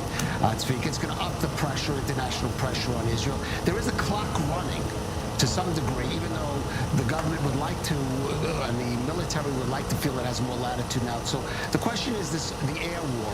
What point does the air war achieve the objectives it needs for Israel to move to the next stage, which would be a ground First of all, operation? a few of clocks that working on the same time in the international arena. It's one of the weather. It's another one. The public opinion. It's another one. So there are a few clocks above ourselves, above the IDF and the government that they're moving on and they're part of all this campaign.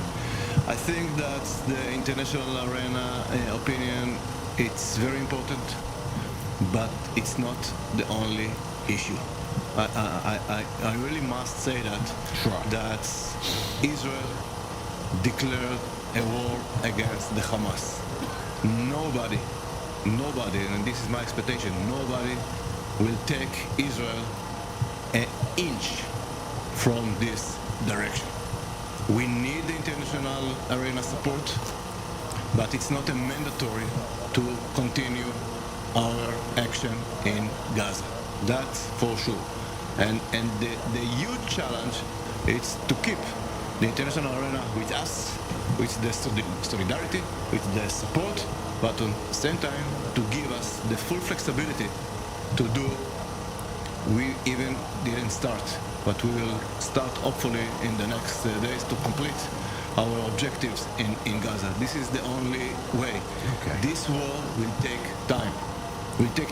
It's not a question of days, of weeks. Well, I'm not asking you to put a specific in terms of time. I'm just talking about the objections of the air campaign specifically. The air campaign, it's not enough to achieve the goal that the government asked the IDF.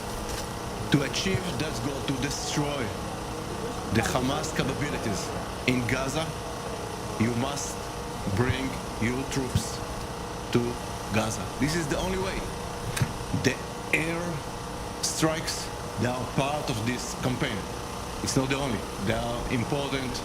Previous them to achieve what specific goal that to in order First to of all, lay the groundwork? they are destroying the Hamas bunkers, headquarters, facilities, etc. They're preparing the area to the ground forces to get into Gaza, and they will escort the forces to Gaza. So the Air Force job or missions will not end once the ground maneuvering will start.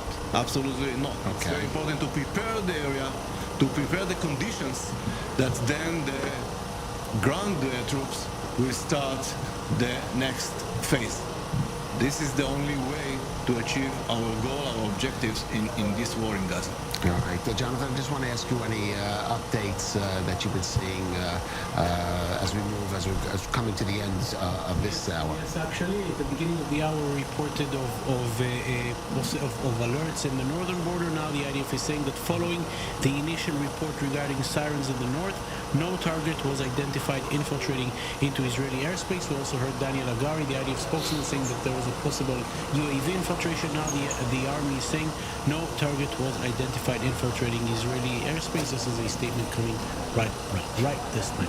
Right, so what could that be? What set off those alarms? A lot of false alarm.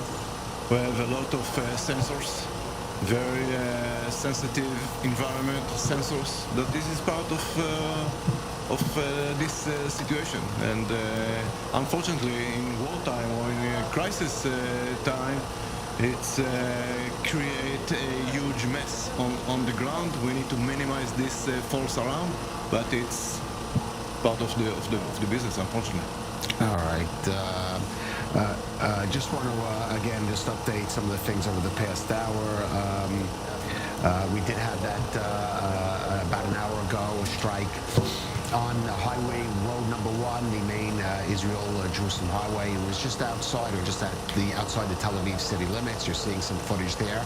That is road number 1 near the intersection with road number 4 to Haifa, just at the entrance to the city. There was an injury there, but it was apparently not from the actual strike, but for someone reacting to the strike. Moderately wounded. He's been taken to hospital. We also, of course, we had those air raid sirens alerts in the north of Israel. And according to the IDF in its most recent reports, no target was identified infiltrating into Israeli airspace. And that's all I do have to mention. Reports unconfirmed coming out of the Gaza Strip of a strike, an airstrike on a hospital there, Al-Achi Hospital. Reports coming out of the Gaza Strip of injuries. We don't have serious injuries, but we don't have any confirmed information on that. And we will bring you that as we have. I'd like to thank Tzvika Haimovich for coming into studio with us. Jonathan Regev, stay with us. And please stay with us. We'll have more. We'll be back at the top of hour just in about 3 minutes with more of our continuing coverage of the war between Israel and Hamas. Stay with us.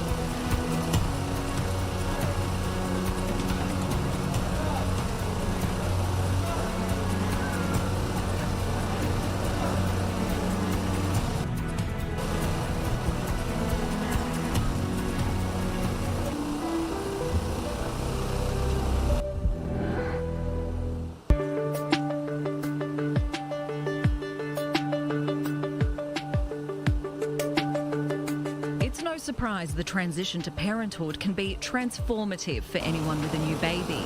But what kind of mark is it leaving on the brains of new parents? There are dramatic physiological, hormonal, and neuronal changes in the body and the brain that accompanies parenthood. Much like the changes that happen in the brain when picking up any new skill, like learning a new language or mastering a new musical instrument, the brain also changes when becoming a parent. It's what scientists call experience-induced brain plasticity.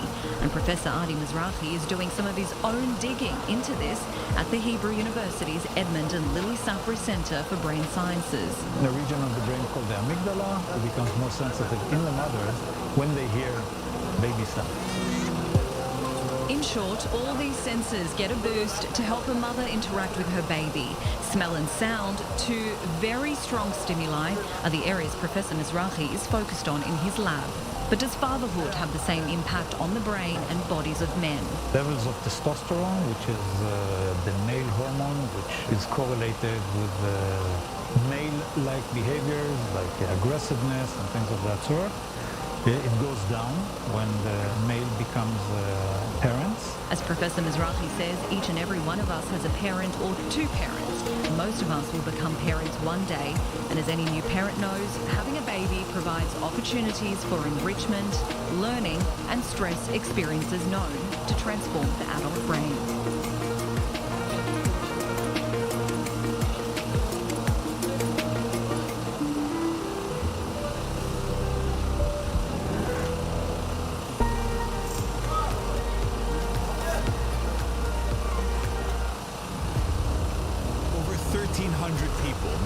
And more than 3,000 injured, and the war with Hamas continues. We bring you first-hand testimonies from the front lines, from those who survived, and all the records of the atrocities by Hamas. Follow us as Israel fights terror from the south and north. Get the inside scoop on what's going on. Only on I-24 News.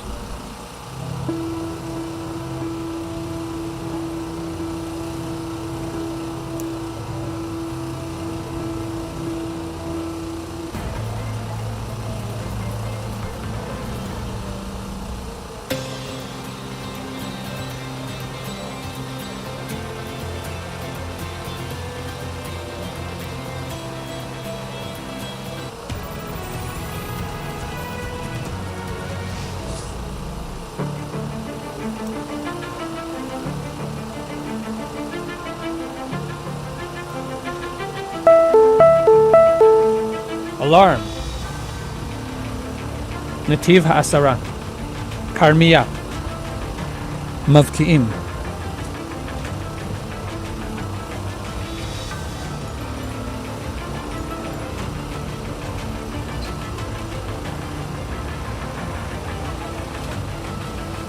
The first step this council must take before any calls for aid, before any calls for aid, calm or restraint, is to designate Hamas as the murderous terror organization that it is.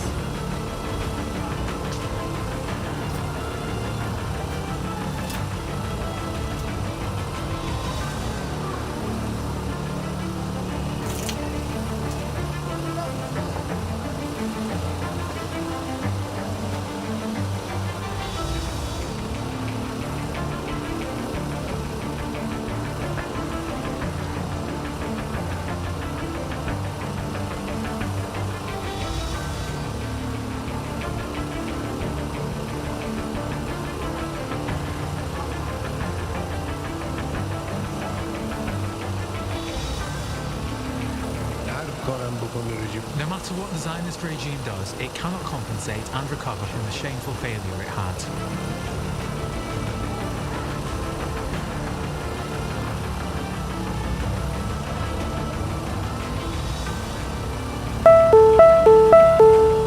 Alarm. Mish'an. Ashkelon Northern Industrial Zone. Berachia. Ashkelon Southern Industrial Zone. Gia, Bet Shikma, Bat Hadar, Ashkelon, South.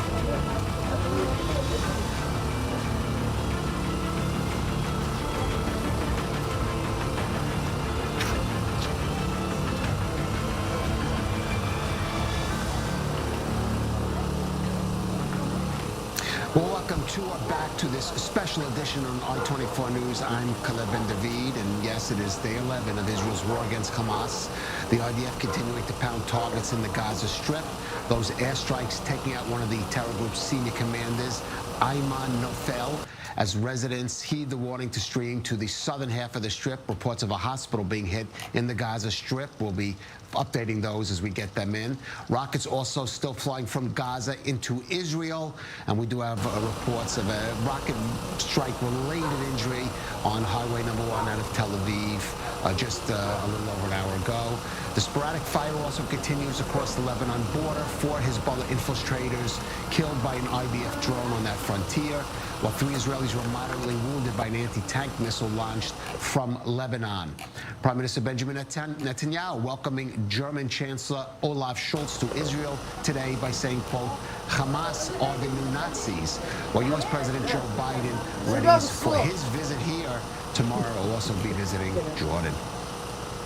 Now, of course, we've been bringing you the personal stories of those thousands of Israelis who were killed, or the hundreds taken hostage into Gaza by Hamas. Now, one of them, 80-year-old Chaim Perry, was a peace activist who worked for coexistence, but on October 7th, he was kidnapped by Hamas terrorists from his home in Kibbutz near Oz, and an attack that also left dead a visiting stepchild, a British citizen, Danny Darlington, and also Danny's girlfriend, the German citizen, Carolyn Ball. Well, joining us is Leroy Perry.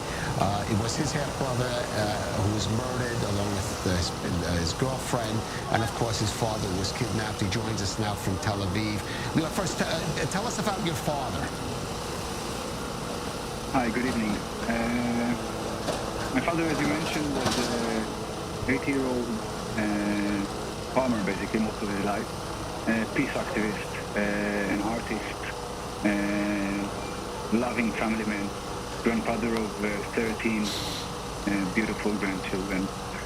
And as you said, he was always strived for living in coexistence with our neighbors, including volunteering for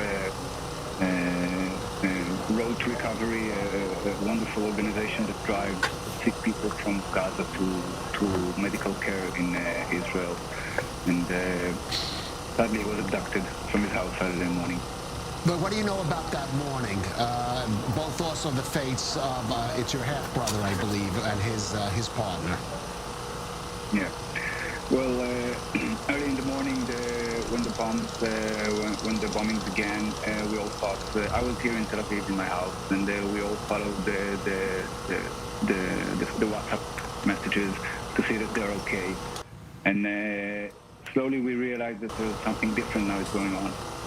This time, him and his wife were hiding in the mamad, in the safe room inside the house, when the terrorists tried to break through once, and he managed to back them off.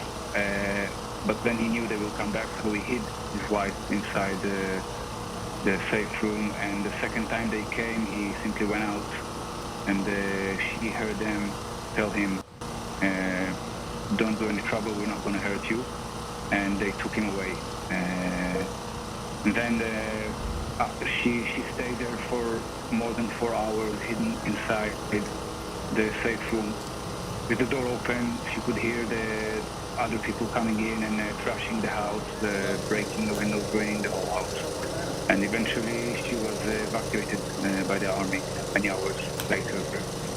Right, and have you had any sort of life for your father? And is he elderly? I mean, you know his condition. Does he need special treatment, medicine?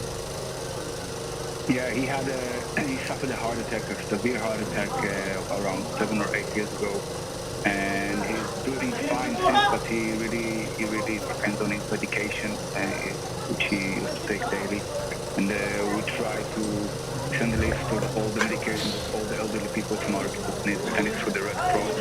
And so far, we don't know if it's reached the destination or not. But we do believe that it's a matter of life and death, because most of those people who were captured, including my father, of course, are sick, and they're all people who need medical care and daily care. Right. Now, I want to know what your message is, both to the Israeli government, to your father, an Israeli citizen, but your half-brother, that's more, I think, on your mother's side, through the mother's side. He is a British citizen and resident. He was actually just visiting here, and his partner, Carolyn, a German citizen. We had the German chancellor here today, or he's here tonight even. So what is your message, both for the Israeli government, but also we're an international channel speaking to the world, the international community? Well, my brother, he lived the last years, he lived in Berlin, and he came to Israel almost every year as a tourist. He loved to come here. He had friends in the kibbutz. He loved to visit our family. And he was there purely by chance. He was supposed to come to my house on Friday, and he said that found some way to come on Saturday, so he wanted to stay just one more day. And unfortunately, that was the worst day to stay in. And I've been talking to foreign news networks, and told them that the way I see it, the Israeli government, when they approached us, the families of the abductees, they weren't clear enough about the message, and I will try to shout it out, because for me, the foremost important thing now is to take care of the hostage situation before entering any ground attack in Gaza, which will definitely take its toll in ways we cannot imagine. There will be time for that, I'm sure, but now the most important thing is to put all of our efforts to release the hostages. They are not just hostages, they are civilians. They are babies and women and elderly. It is inhumane not to put it in the first priority in any government move, and it's not yet the message that we've been getting. All right.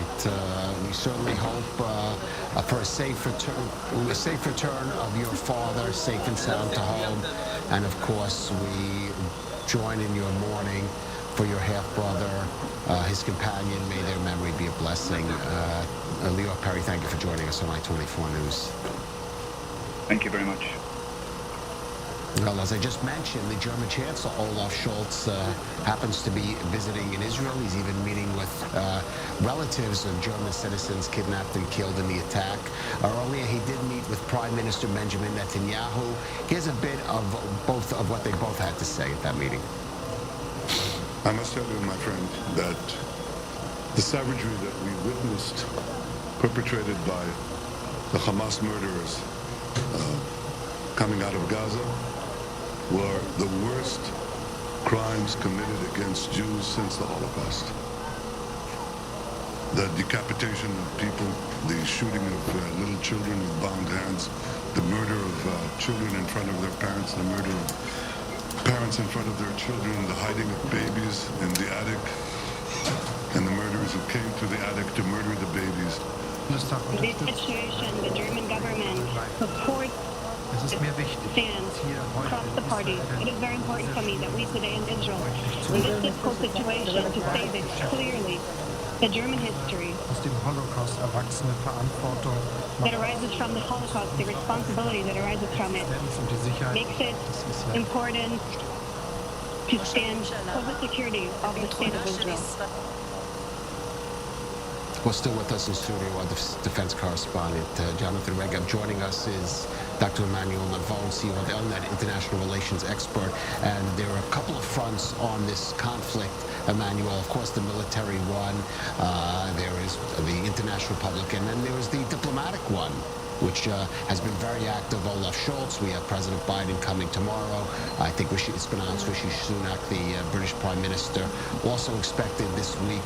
But the question is, even with European citizens, as we just heard, killed in significant numbers or being held hostage in the attack, how long, how much of a leeway does Israel have in the support from the United States, which is strong, but even from some of these European countries, which have been reluctant to support Israel in its military operations in Gaza? Look, of course, the October 7 terrorist attack is so barbaric, so cruel, so horrible that all European leaders have been shocked, and their support for Israel is authentic and unprecedented. And, we at Elnet have been working very hard to make sure that we get the support of all European countries. Right, just explain that this with the Israel-Europe relations. Right, we just had today a delegation of French parliamentarians who saw the horrors and massacres in the south, who met with families of abducted family members. And so far, the leadership in Europe mostly is really very supportive of Israel, mostly the most important countries. The question is what's going to happen with public opinion as images of victims appear on the TV screen throughout Europe. Right, of Gazans. Exactly. And again, I think that the message here has to be very clear, which is that the people today in Europe, in public opinion, like opinion makers, who are already accusing Israel of war crimes and making a parallel between the Palestinian and the Jewish victims as if they had been killed in the same circumstances. We have to ask them, where were you when your European governments made about 70,000 civilian victims in Iraq fighting ISIS? And the message has to be very clear. Israel, as a democracy, is fighting and is going to fight according to the laws of war and according to international law. And civilian victims are going to be unavoidable the same way that they were unavoidable in Afghanistan, in Iraq, and other places. And that's the message I think we have to convey. We're trying our best to limit civilian casualties, but there's no other way to eliminate the threat of Hamas, and we can no longer continue to live with such a neighbor. Right. Now, President Biden, due tomorrow, coming to Israel in a really extraordinary gesture of solidarity. Really, does the president go in a war zone? There were European leaders. There were leaders that went into Ukraine, of course. But other than that, certainly very rare. But he is also choosing to meet with Arab leaders, King Abdullah of Jordan, Abdel Fattah al-Sisi of Egypt, Mahmoud Abbas in Amman. That's going to have a much different message coming from there. The question is how much of what he hears there will impact in Amman, will impact on his decisions going forward in terms of getting support for Israel to accomplish the mission that you just described. I think, first of all, that President Biden will be remembered as one of the most courageous presidents in the history of the United States. I think that the stance that he took against Russia in Ukraine and against Iran and its backers in the present war in Israel shows that he understands what is at stake. It's the freedom, and it's assuming the leadership of the United States and the role of the United States as the leader of the free world.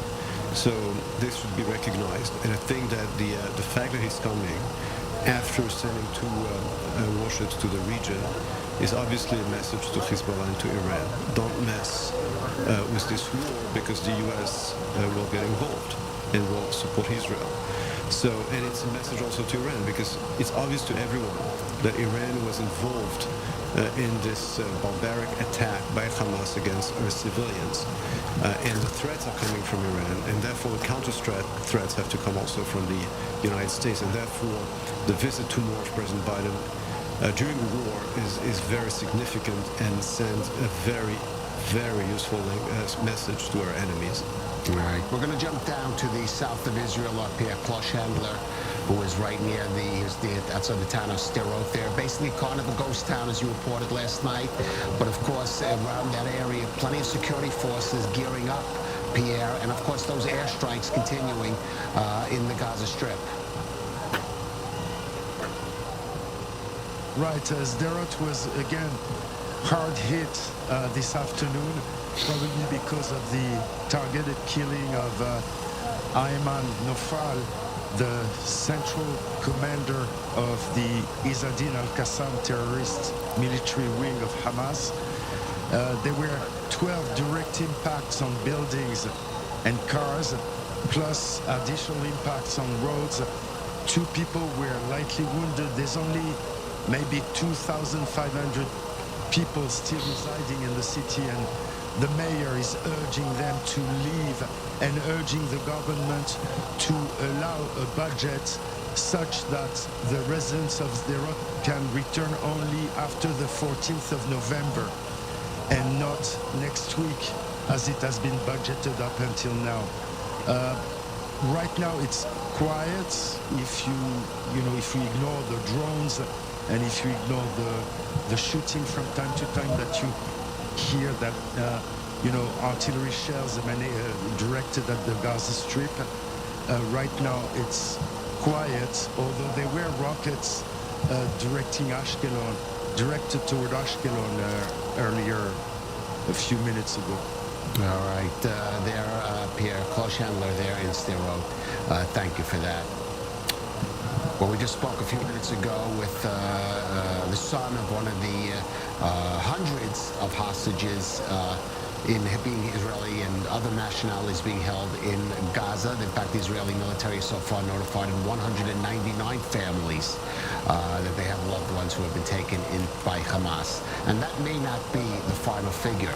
Earlier today in Tel Aviv, representatives of the families gathered to again tell their story to the international media, especially the story of the hostage Maya Shem, who appeared in this video that was released yesterday by Hamas. Our senior correspondent, Or Alterman, was there and he filed this report.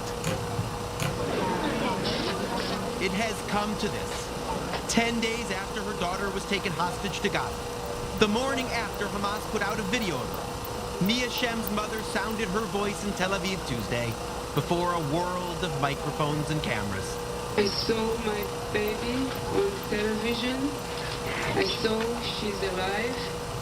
I heard before rumors that she was shot in the shoulder or in the leg. The video of Karen Shem's daughter Mia shows those signs of life. Beyond that, Israelis have seen it as Hamas propaganda, meant to wage psychological warfare. We need to know now about the medical status of all the hostages, and we need to ensure that they get proper medical treatment. In the meantime, families of those taken hostage have organized a forum to advocate for their loved ones. The hostages' cause has gained traction in Israel and beyond, both for humanitarian reasons and because so many of the hostages have foreign citizenship, including Mia, both Israeli and French. But it is Israel that may yet face the toughest question of all, the question of a prisoner exchange. This is a terrible dilemma, and it will be in the minds of any person who will have to think of how to free these over 200 people, we don't have the final number yet, from 6-month-old babies to 87-year-old adults. For now, though, the message is more general. Get the hostages home. And we do have, which you will find that story of this hospital, the Al-Ahli hospital that was hit in the Gaza Strip. The Hamas-controlled Palestinian Health Ministry is saying that hundreds were killed there. We, of course, have no confirmed information out of Gaza. We do have, though, Egypt already condemning the strike on the Gaza hospital, and they're going to be competing narratives here, or trying attention. The story we just saw, Israel trying to get out the story. These are these hostages, men, women, children, infants almost, being held in the Gaza Strip, and of course Hamas and the supporters putting out of the story, of which we have to say the civilian casualties, which there will be in this operation, Emmanuel. As I said before, when you fight a murderous terrorist organization that hides itself behind civilians, that builds its military infrastructures in civilian areas, civilian casualties are unavoidable. But of course, we understand, we all realize and understand that the difference, of course, one of the differences between us and our enemies is that they try to make as many civilian casualties as they can. We try to avoid them. But they are unavoidable. And here I think we have, as I said before, and I think President Biden said it also in his speech last week, that what makes our strengths is also not only our resolve, but the fact that we don't behave like our enemies.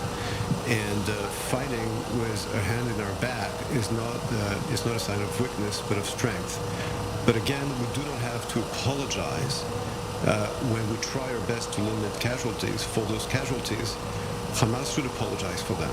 And as I said before, NATO forces made many, dozens of thousands of civilian casualties in Iraq and Afghanistan and other places. It's unavoidable if you want to defeat an enemy that is never going to disarm by itself, and it's never going to stop and try to killing us. All right, then, Jonathan, of course, though, there will be increasing pressure, perhaps on Israel, and also increasing pressure even internally to start this ground operation, both for the reasons I just described, but also for the situation of the hostages. We saw the first video of this Maya Shem released yesterday.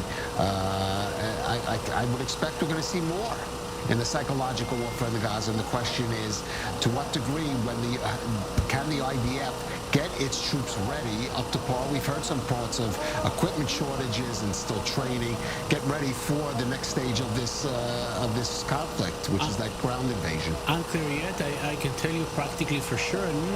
No source told me. No one told me. Just common sense. Up until 3 p.m. tomorrow, I don't see any ground invasion happening. Well, because President Biden is obviously, yes. President Biden will be. After that, it's anyone's guess. And I can tell you that in a briefing this morning with the international IDF spokesman, Richard Heft, he said we are preparing for the next stage, and that next stage doesn't necessarily have to be a ground invasion. What does that mean? I don't know. We simply don't know. We don't have the answers. It may happen tomorrow evening. It may happen the day after. We do not know. But Israel, of course, is in a major problem. On one hand, we heard the Prime Minister, the Defense Minister, everyone saying, we will crush Hamas. You cannot crush Hamas from the air. You need to do it with a ground invasion. You send your grounds in, you put your forces in. Of course, you're putting them in danger. What about the hostages? You're putting them in danger as well. Major dilemmas here. That's without even mentioning the North. I really incredibly big dilemmas. Right. Well, let's mention the North again, Emmanuel, because we have again fire across the Lebanon border with Hezbollah. There were 3 Israelis moderately injured, 4 Hezbollah operatives killed. We played earlier a clip from the supreme leader of Iran, Ayatollah Khamenei, threatening Israel that it's ready to act if Israel moves on to the next or intensifies this conflict. We know those U.S. forces are there in the right off the coast. The 6th Fleet, the world's largest aircraft carrier, another one en route. But the question is that going to be enough to deter Hezbollah or even Iran itself taking a more active role in this conflict? I think Iran realizes that after what it did, and of course we don't have a smoking gun and evidence that we can produce that it was directly involved in Hamas's attack, but it's obvious to everyone. I think that it wasn't the training of Hamas and the funding of Hamas, but you mean in the actual launching of this and the funding, the technology, the training came from Iran, and Iran is not going to get away with that. Of course, right now we don't have a direct confrontation between Israel and Iran. We have confrontation by proxy, but Iran is simply not going to get away with what it did. And I personally believe that Khamenei is bluffing, and if he's not, Iran is going to pay a very heavy price for what it did. And if it really makes the terrible mistake of triggering another front against Israel in the north via Hezbollah, I think that, again, as you mentioned, the fact that we have the aircraft carriers, the largest U.S. aircraft carriers on our coast here. It's one thing to have those carriers; it's another thing to actually use them. Right, but I don't think that the U.S. and another directly in a military conflict. But the U.S. is the strongest power in the world, including military power, and it has no problem taking on Iran. And it's not only to send a message; it's also, in case of need, to use this formidable military power against the U.S.'s enemies and Israel's enemies in the region.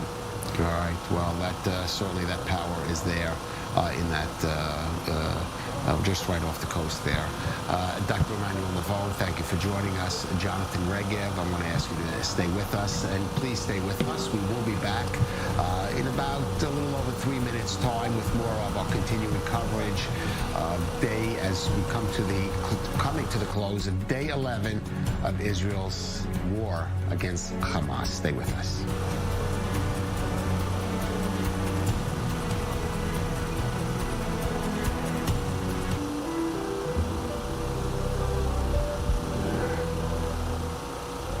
Israel is at war.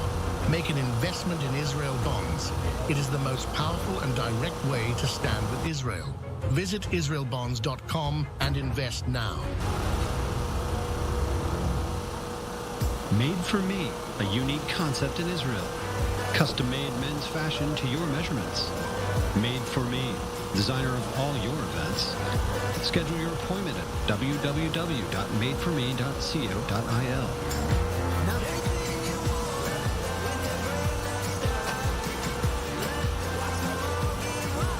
Made for Me, official dresser of I-24 News. Good evening, ladies and gentlemen.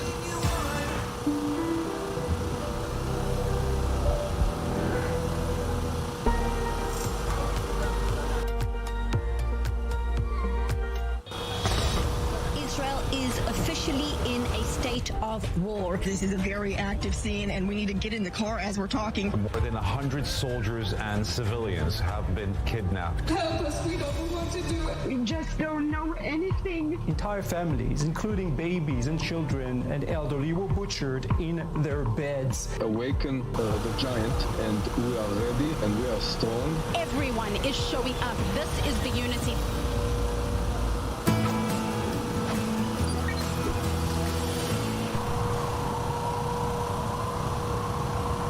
particular project, with a gross capacity of 103.5 megawatt, will be producing around 230 gigawatt hour of clean renewable energy per year.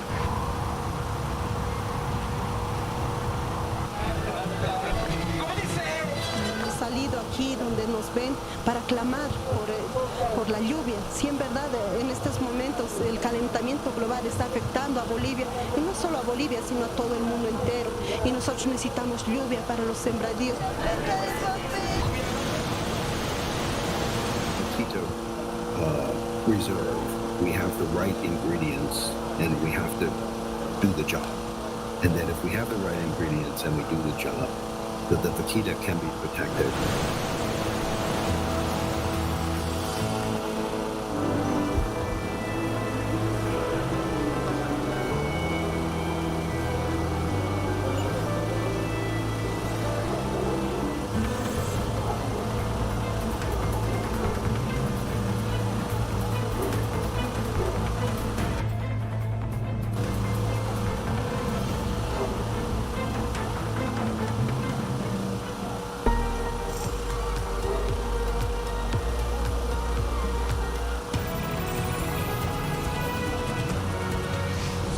Welcome back to this special edition on I-24 News, Israel at war with Hamas. Now, we mentioned earlier in the program that the German Chancellor, Olaf Scholz, is here in Israel. Earlier, he did hold talks with Prime Minister Benjamin Netanyahu. This evening in Tel Aviv, he met with several families here who are German citizens and either have missing family members in the wake of the Hamas attack, or have even an indication that they've been taken hostage into Gaza or were killed in the attack. Pia Stachelbach is there. Pia, what was that meeting like between Olaf Scholz and some of these families? Well, Kalev, that meeting itself has been closed to press, but we've been able to speak to some of the families that were in there. They were quite moved when they came out there. They've been speaking for, I would say, about 45 minutes. They were interrupted by 2 rocket sirens here in Tel Aviv. However, that is the current situation here. Also, when Scholz earlier met with Israeli Prime Minister Benjamin Netanyahu, he also, both with the entire team, had to run to shelter here because of rocket sirens. Same thing happened here. We're talking about the families of 4 or 5 hostages that were taken into Gaza that have German citizenship. And people here really came together also in front of the German embassy here with signs, with posters, calling upon Olaf Scholz, the German chancellor, to use his position in possible negotiations and a possible hostage exchange. Because they're saying that they, as German citizens, might even have a bigger chance to make it out of the Gaza Strip alive if Olaf Scholz weighs in, uses Germany's negotiation power, possibly even enter negotiations with Hamas. They haven't been talking, as far as we know, about any political plan.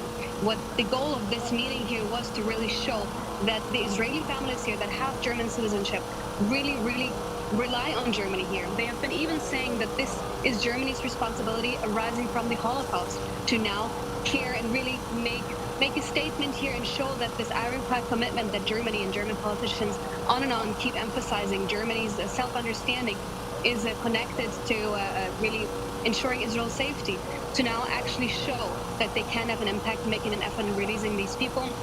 Now, Kalev, there is no number on how many German citizens have been abducted to the Gaza Strip, but what we've been hearing here is that we're talking at least about 14 or 15 hostages. Now, there are families who lost only 1 or 2 members of their families into the Gaza Strip as of now, but we've also been speaking to one man who had 6 of his family members abducted into the Gaza Strip. He was here also holding up the pictures, showing them to the Chancellor, to Olaf Scholz. When he was with Prime Minister Benjamin Netanyahu, he said that he's making efforts, that efforts are being made. He's tomorrow continuing his travels to Egypt to meet there with the Egyptian President Sisi to really try and possibly enter some sort of conversation about a possible hostage exchange. What he also emphasized was during this press conference with Netanyahu that the humanitarian situation in Gaza is of great concern for Germany.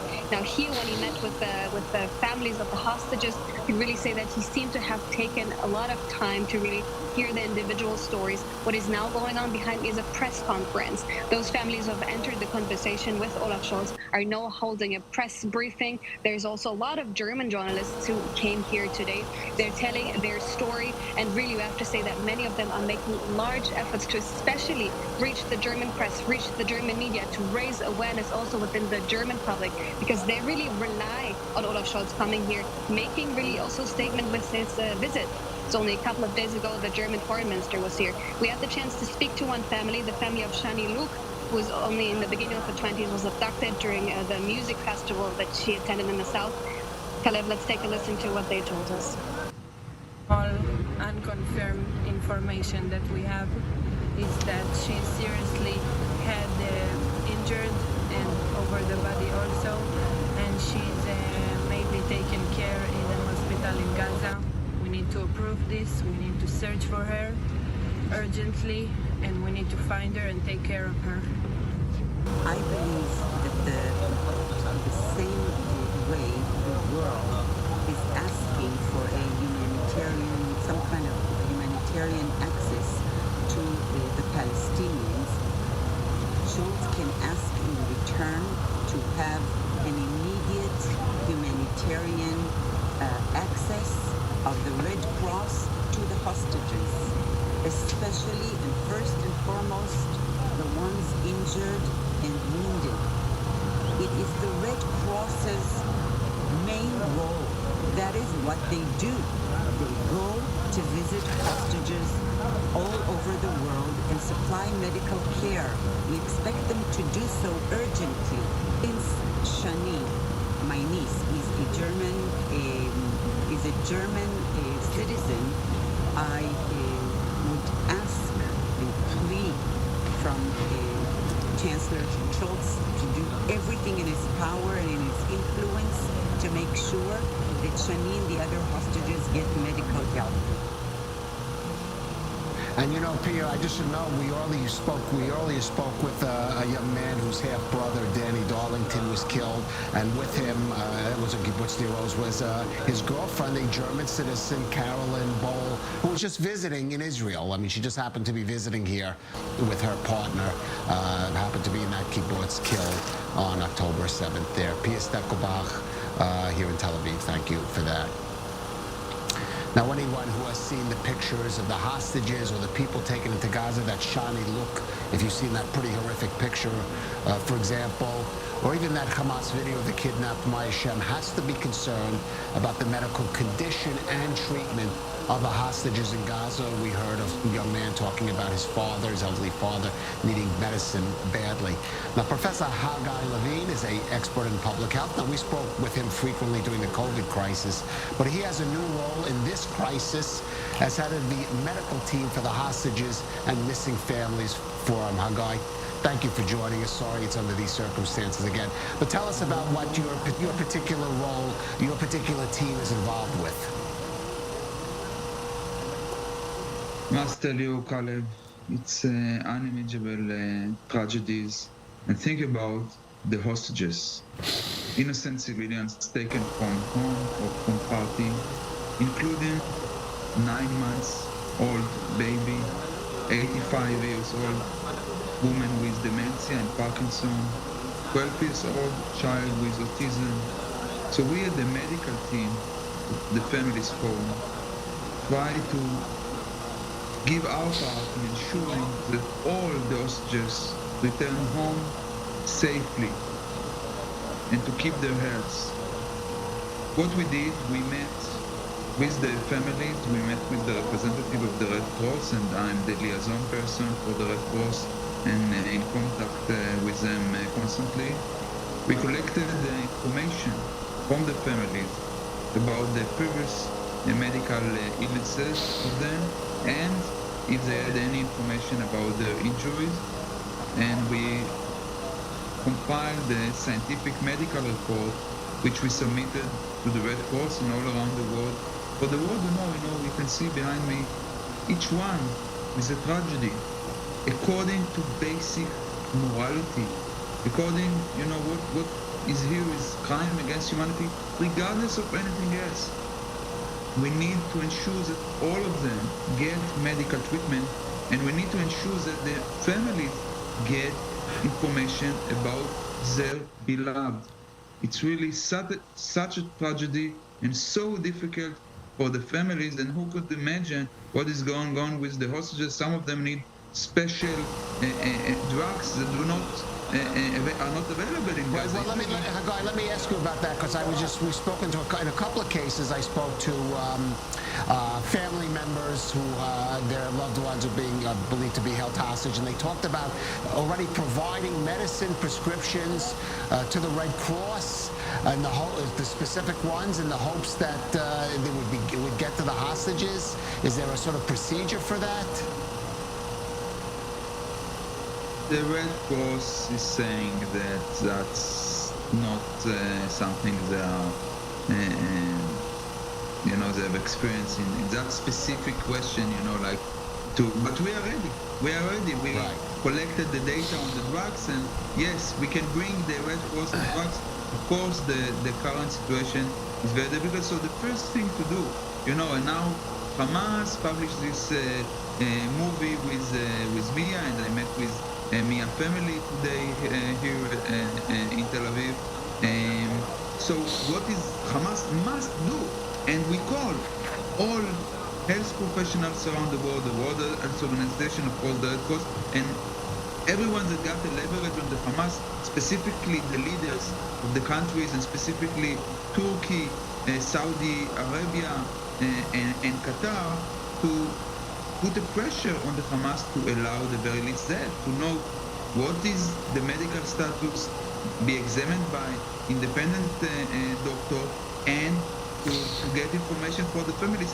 That's very basic. I must tell you, I have many Muslim friends, and actually some of the hostages are Muslim and Christian and people from many nationalities, not only Israelis. And my Muslim friend said, this is haram according to the Sharia.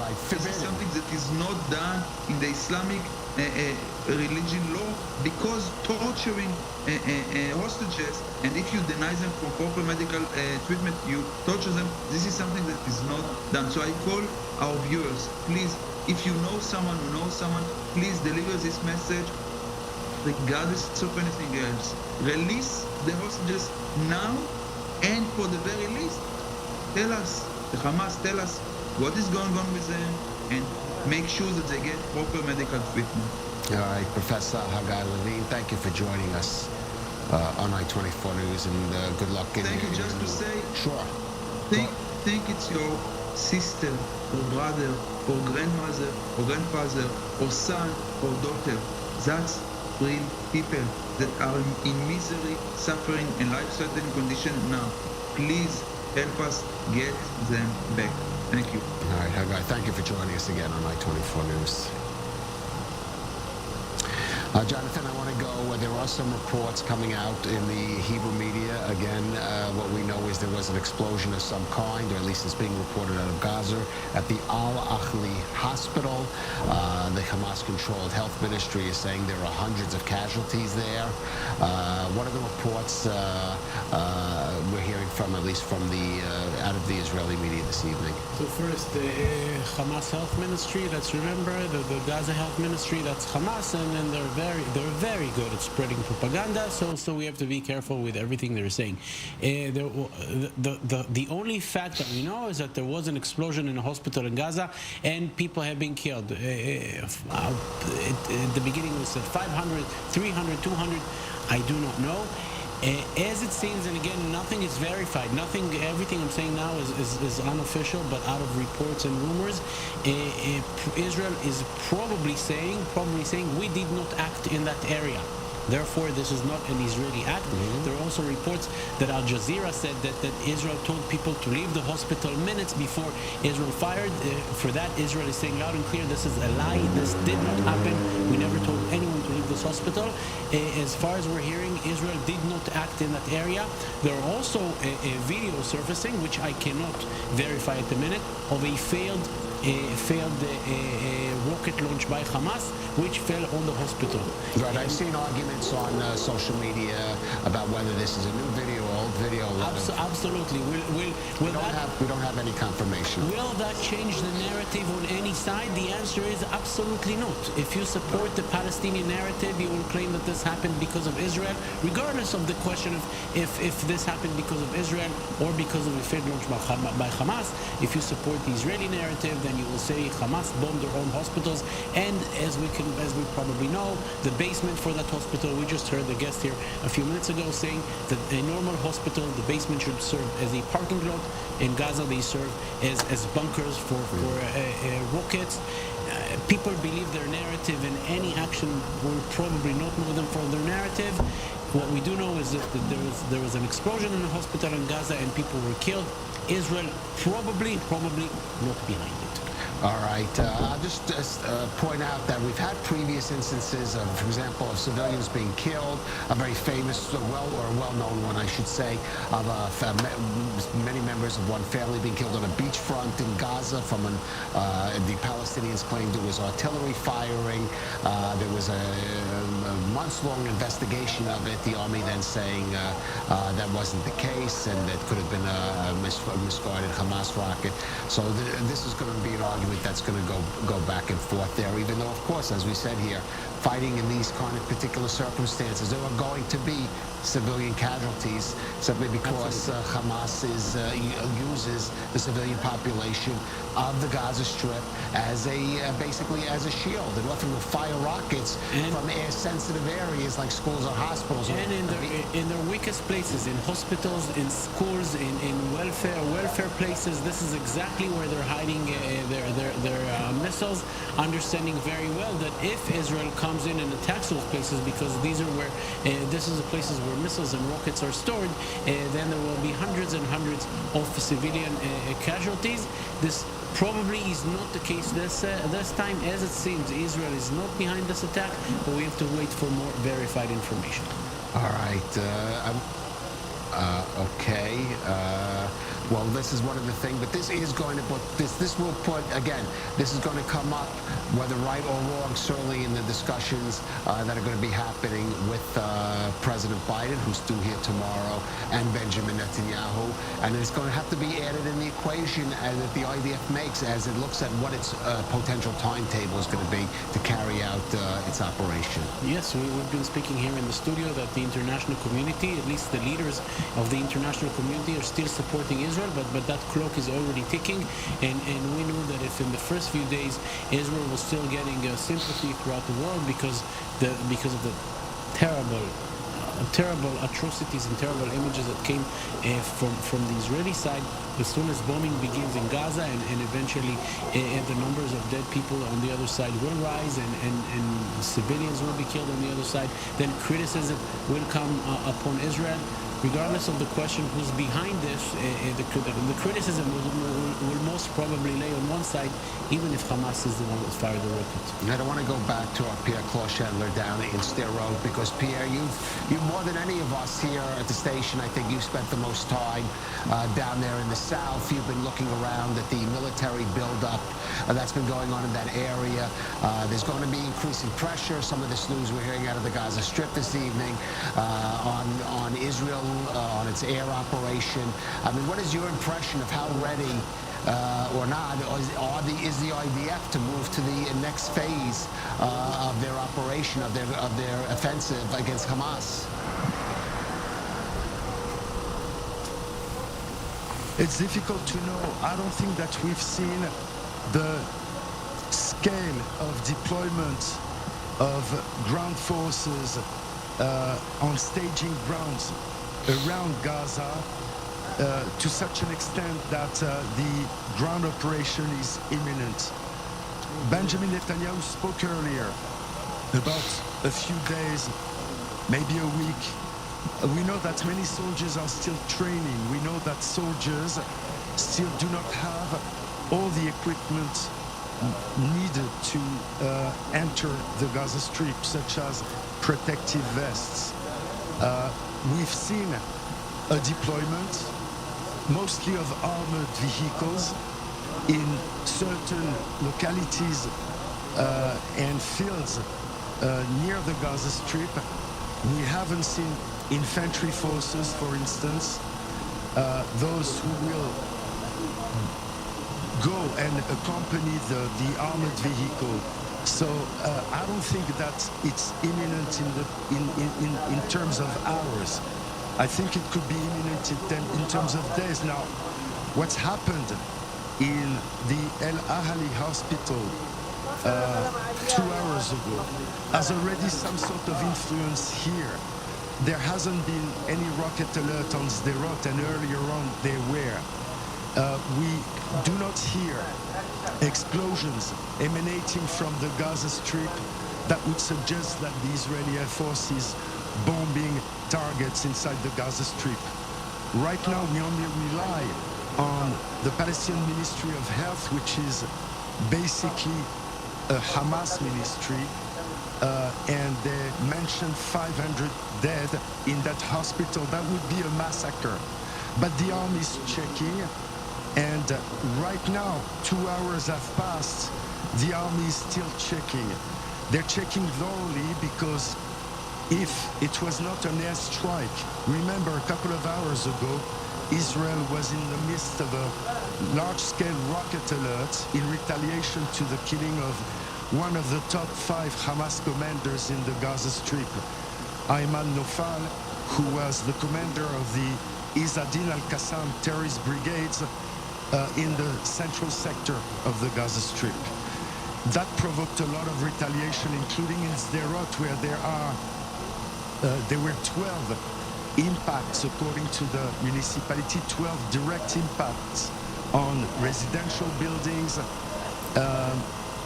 2 residents, because there's still 2,500 residents in the city.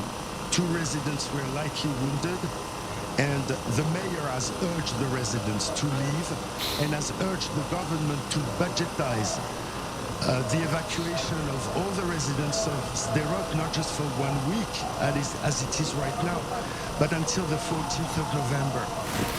So right now there is a lull, it seems. For how long, we don't know.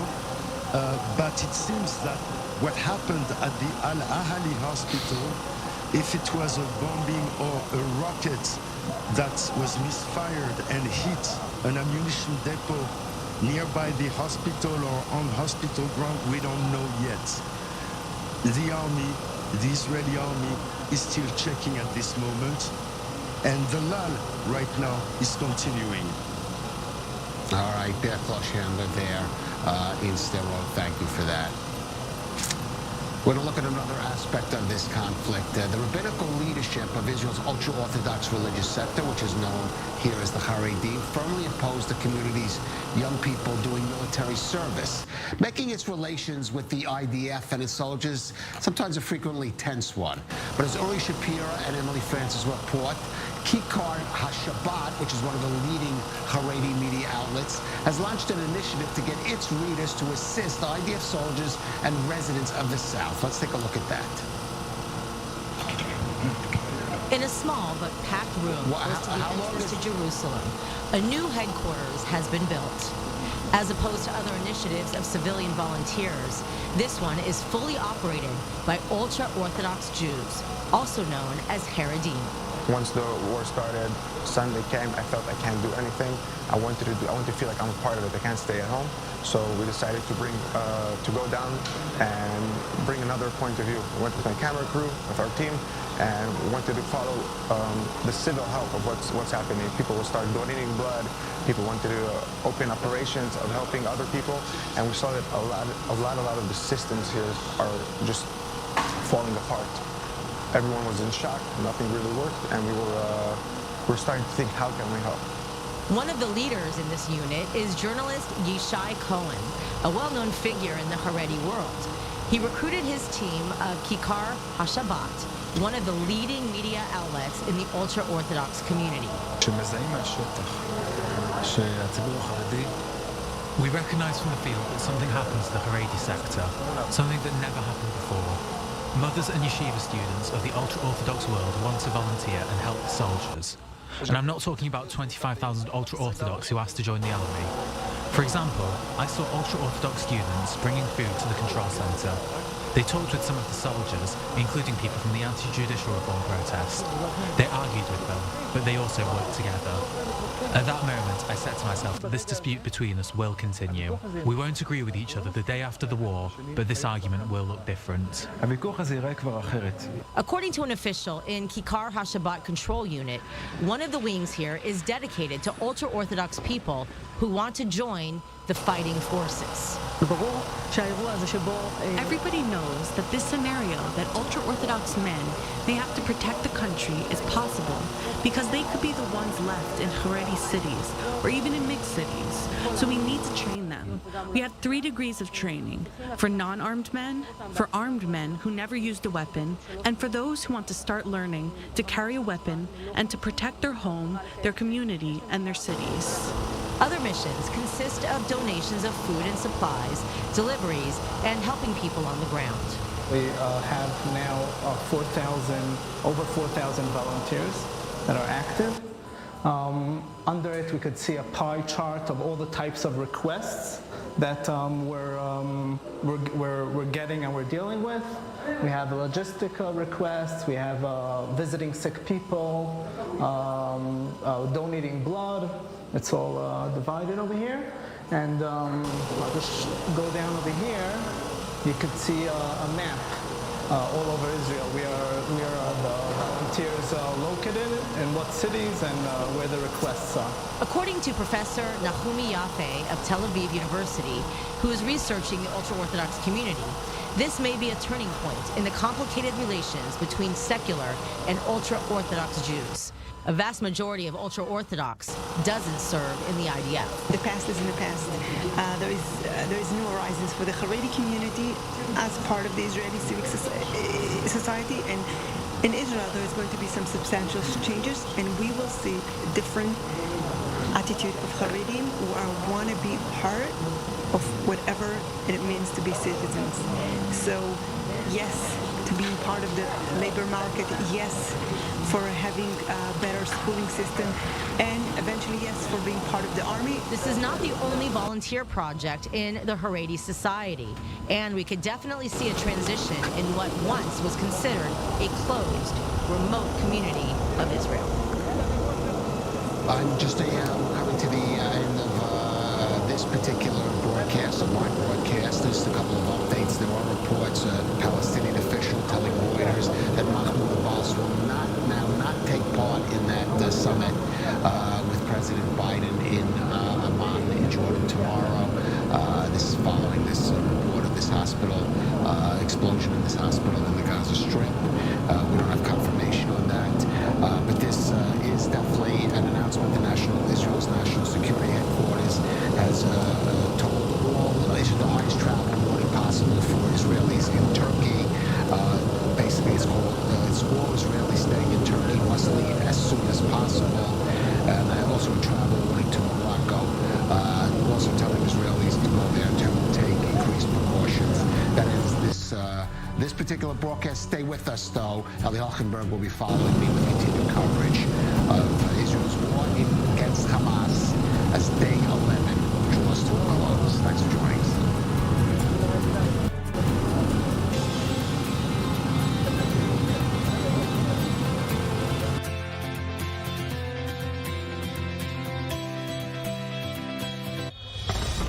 Israel is officially in a state of war. This is a very active scene, and we need to get in the car as we're talking. More than 100 soldiers and civilians have been kidnapped. Help us, we don't know what to do. We just don't know anything. Entire families, including babies and children and elderly, were butchered in their beds. Awaken the giant, and we are ready and we are strong. Everyone is showing up. This is the unity.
Alarm!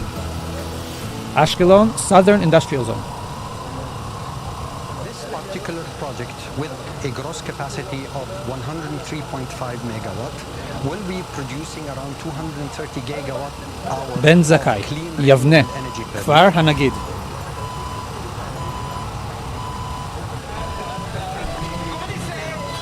Salido aquí donde nos ven para clamar por la lluvia. Si en verdad Gan Sorek, Palmachim Industrial Park. afectando a Bolivia, y no solo a Bolivia, sino a todo el mundo entero. Y nosotros necesitamos lluvia para los sembradíos. Quito Reserve, we have the right ingredients and we have to do the job. And then if we have the right ingredients and we do the job, that the vaquita can be protected.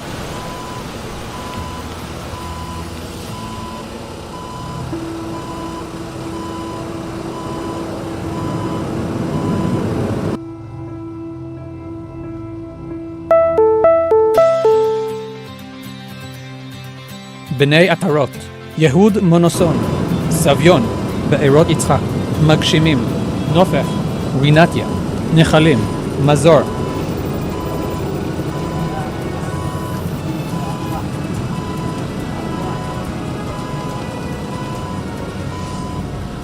Welcome to the special broadcast here on I-24 News. We continue our rolling coverage, day 11 of Israel's war against Hamas. Israel continues to ready its ground operation in the Gaza Strip while airstrikes against terror infrastructure persist. Hamas-controlled health ministry claiming this evening a strike hits a hospital. The IDF saying a preliminary investigation suggests it is a failed Hamas rocket launch.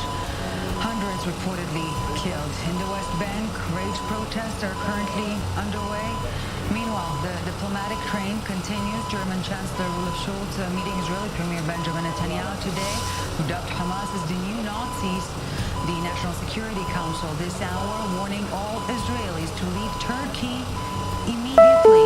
The highest level of alert Alarm! there as Israelis and Jews become Mishmar HaShiv'ah, Rishon LeZion East, Tzrifin Industries, Achiezer, Yagel, Bet Dagan, Kfar Chabad, Zafaria. American enemies, Iran, and potential regional allies, Saudi Arabia, of what American friendship looks like. Palestinian President Mahmoud Abbas announcing this evening he will not participate in tomorrow's regional summit of Arab leaders with Biden.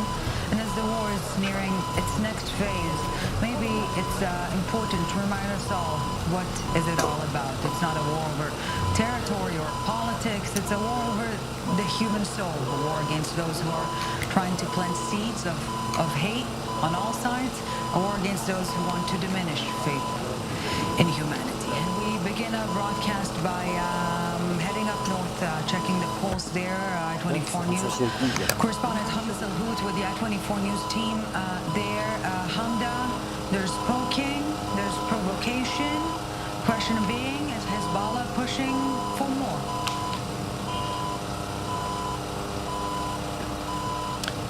Well, Ellie, good evening. Sources are saying that Hezbollah is preparing militarily, moving arms, and really going to get involved in this conflict, but it's just a matter of when. Earlier today, it was reported that the White House has been discussing the possibility of using military force if Hezbollah joins the war. Now, the Israeli military said they are not interested in a second war happening on the northern border, but they said if Hezbollah does decide to escalate the situation that has already been ongoing, they will meet them with both deadly and brute force. Now, this area here where we are, most of it has been completely evacuated. The Israeli military yesterday urging people to evacuate, rather issuing an order for the evacuations of 28 different communities. We're talking about 10,000 people who are now staying in state-funded guest houses. So the tit-for-tat exchanges continue on the border today. Hezbollah saying that 5 members from the armed group were killed in that exchange of fire. The Israeli military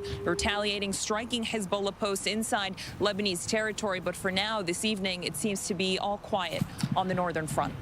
Yes, quiet doesn't mean calm whatsoever these days.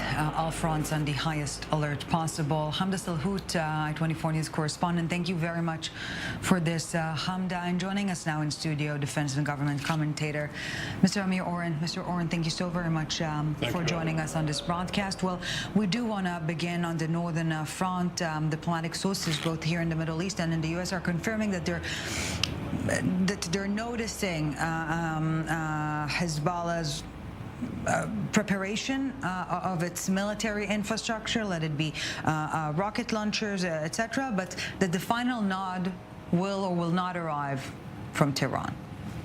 The pattern that we have gotten used to in Hezbollah's campaigns against Israel was complete surprise. On October the 7th of all dates, in the year 2000, they launched an attack on a patrol in Jebel Rus, or Mount Dov in Israeli lingo, and killed and abducted the bodies of 3 soldiers. Then, in July of 2006, out of the blue, again, they killed and abducted the bodies of 2 soldiers. Escalation leading to a full-fledged war is not in their nature, because they know that Israel is already ready for that. The element of surprise is inherent in their war tactic or war strategy. Right. Also, it is not in their nature to do anything altruistically for someone else, such as Hamas. Hamas is Sunni, they are Shiite, yes, they are beholden to the Iranians, and the Iranians don't want them to start anything now for fear that Netanyahu will step up the ladder, the lowest step being Hamas, the medium step Hezbollah, and then leapfrog to attacking the Iranian infrastructure. Rather than do that, for the Iranians, the best option is to have Israeli reservists, 350,000 of them, being on call for weeks on end, the Israeli economy grinding to a halt, universities yet to be opened, and all of that. War of attrition. They don't want a war of movement. This is rational. Now, if our rationale is wrong, we will see an escalation or miscalculation, all of that. But as of now, what the Hezbollah, Iranians, all of these guys want to see is Israel get bogged down in Gaza with 3 divisions or so that it, wearing itself down to an extent. Not only that, but not having enough forces for an attack up north. They want to see Israel being in the Gaza Strip with its might, armor, and the rest, infantry, before they ratchet up their campaign into war, if at all. And yet, when it comes to the war of words, and words do mean something still, nowadays, the supreme leader, the Iranian supreme leader, is warning that he might get impatient. This is how he's phrasing it. Let's take a listen. If these crimes continue, the Muslims will become impatient, the resistance forces will become impatient, and no one will be able to stop them. They should know this. Don't expect others to not let such groups do such and such things. No one can stop them when they get impatient. This is a reality that exists. And Amir, we do hear many pundits or commentators suggesting that Israel should be proactive on the northern front, not to wait to be attacked, but to pursue a preemptive attack. And we keep on saying the north is a different ballgame. Those commentators have all one thing in common. They have no authority, no responsibility, and if Israel gets in trouble, they will have a new commentary to offer, but they will not pay the price, and neither will those soldiers who will lose their lives, or perhaps the entire country if Iran attacks it by ballistic missiles, and Hezbollah does, and all of that. So it's very easy to pontificate from one's armchair. But it's really the wrong advice to offer. Yeah, humbleness perhaps is a good advice to everyone at this point. Not only that, a war of choice is always wrong. Only if you feel that you must do it, that you have no other choice, this is the only option, then you go to war. But if you have several options to choose one from, war is the wrong one. As to quote Biden, don't. The war that was forced and there was no choice in this respect is unfolding down south. So let's head there now. Our 24 News correspondent Pierre Chandler standing by there. Pierre, it was an eventful day. Yet another one. Targeted assassinations of Hamas leaders continue. Still slow pace to an extent, but it's clear that this is high on Israel's agenda, dead men walking, so to speak, when it comes to Hamas leaders. And meanwhile, this development in a Gaza hospital, Hamas-controlled health ministry reporting a strike there, the IDF, suggesting that its preliminary investigation is finding that it was Hamas's own failed rocket that hit the hospital. What can you tell us? Well, I think that first of all, the Israeli army is checking the information emanating from, as you mentioned, the Hamas-controlled Ministry of Health in Gaza. The Ministry of Health speaks of 500 dead that also need to be checked.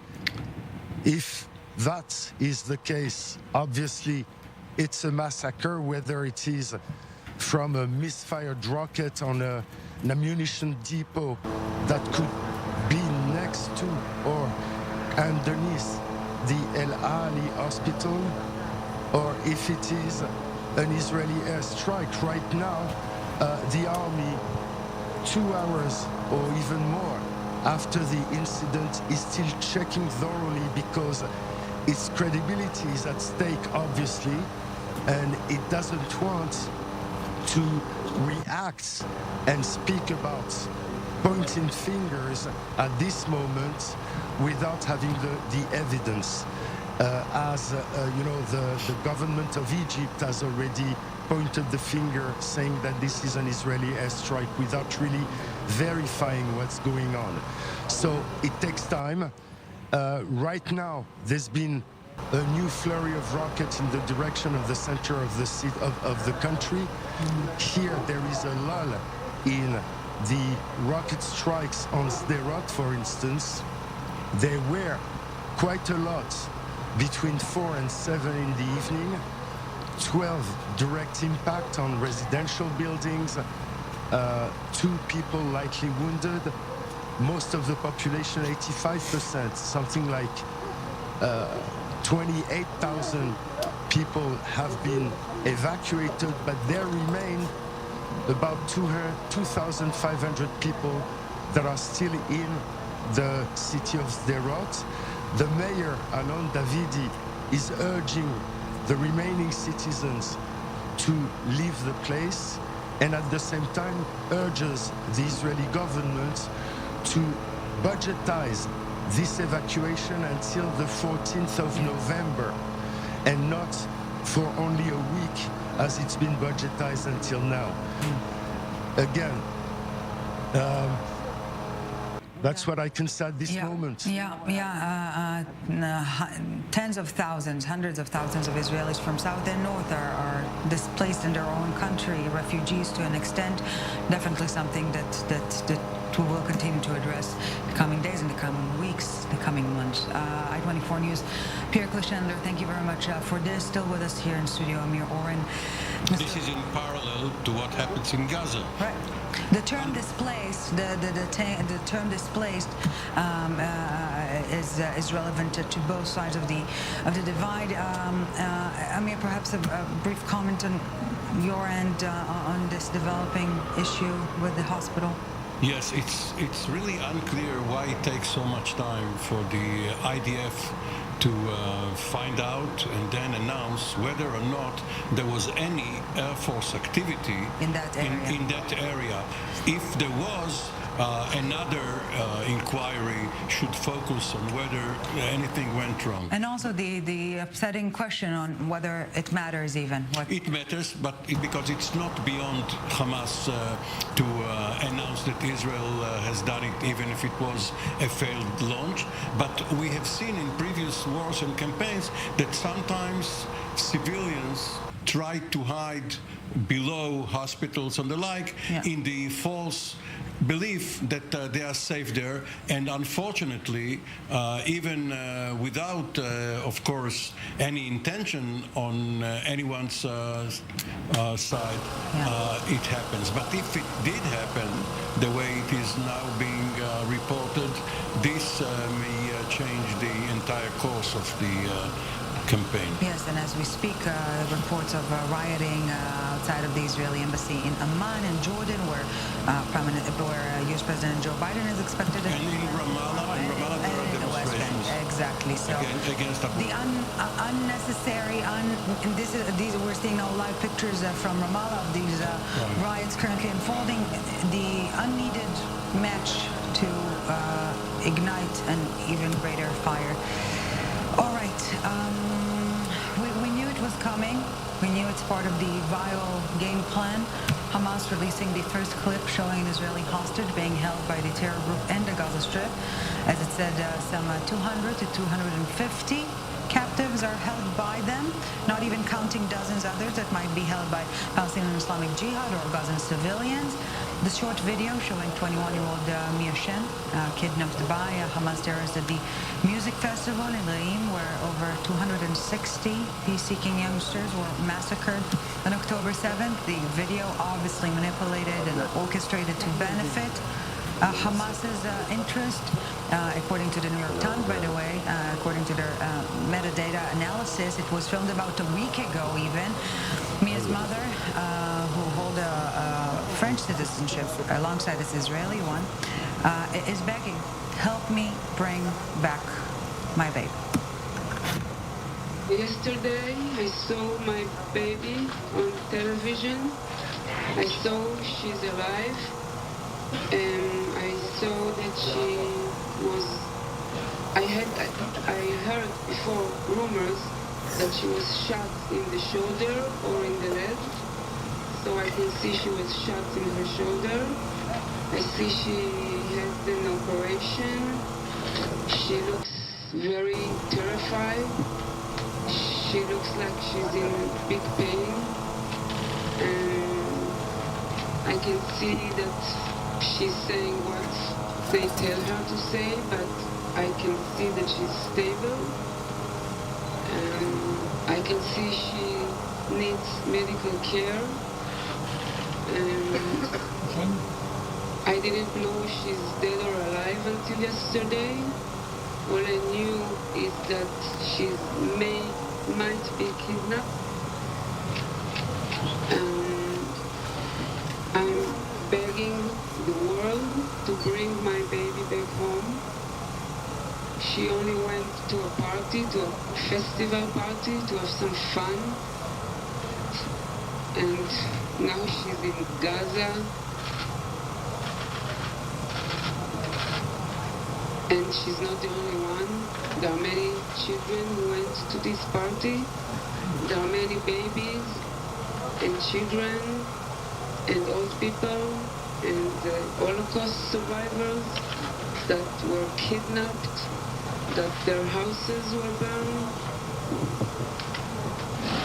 This is a crime against humanity, and we should all gather and stop this terror and bring everybody back home.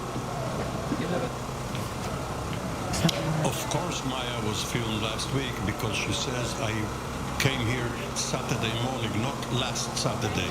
So obviously it was during her first week of captivity. It's an important note here, but again, every single clue that we will not get is orchestrated according to a well-planned game plan here by Hamas. And we want now to take a listen to yet another dramatic recording from the Nova Music Festival, the same one where Mia Shem was at, to the minutes in which the young couple, Eden Zacharia and Ofer Kimchi, together with their friend Livnat, tried to call for help from the police or emergency services with non-stop gunfire in the background. Livnat was injured but survived. Eden and Ofer, still a Sid is missing.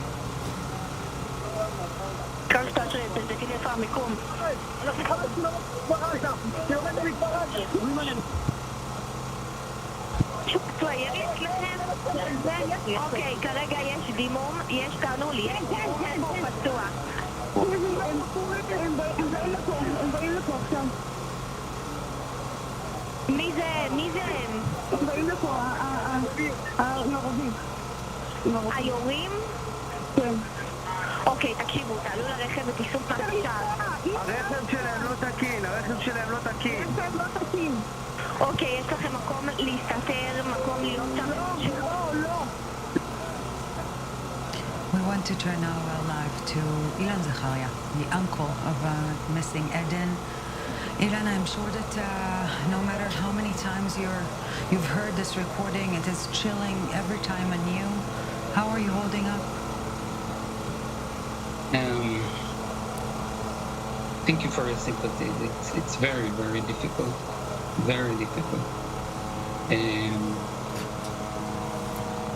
I'm here, on behalf of my brother.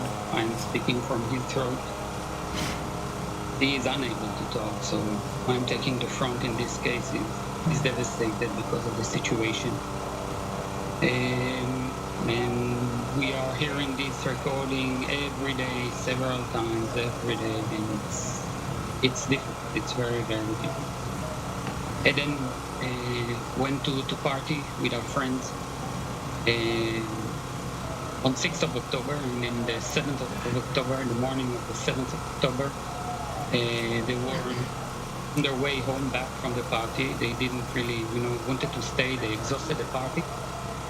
And 25 minutes after they left the party, around 25 minutes, they encountered the Hamas terrorists, these savages, and they shot at the car, the front windshield of the car. Eden was wounded, and so did Ofek. And their friend Livnat, in the back seat, she managed to somehow not get hit of anything because she was in the back. And she took the phone, she tried to call for help. She called the emergency services, trying to get anyone who could help her. She tried to work with the paramedic on the line to somehow point the ambulance directed to them using GPS through the phone, and she couldn't. She tried, but she couldn't. She moved to a different phone, trying to use a different phone, and all of a sudden they saw that the terrorists are getting closer and closer. And she went down quiet. She started whispering. Her name is Libby, by the way. And both Ofek and Libby started whispering, asking for help, police or someone who can come and help. And the police and the paramedic tried to guide her. Be quiet, crawl under the car, find a bush, get some cover somehow. And this is what Libby did. And Eden is still lying there in the car, wounded, perhaps bleeding, but still wounded. Yes. Ofek also, together with Libby, went out and they hid in the bush for a while, for around 2 hours. They lost sight of the car, and 2 hours afterwards, this is an amazing part, 2 hours afterwards, they moved to another bush, and then another 2 hours, 4 hours. They were hiding there in the bushes, and then suffering from pain. Ofek decided to somehow call for help, and because he heard the emergency people trying to help them, and he went out of the bush, and he got shot again by the same terrorists who were somehow lurking in the area. And this same gunfire, also hit Libby, which was there also in the room, but she kept quiet. She lost fingers because of that. She was hit in the shoulder. But she kept quiet. She was sitting there.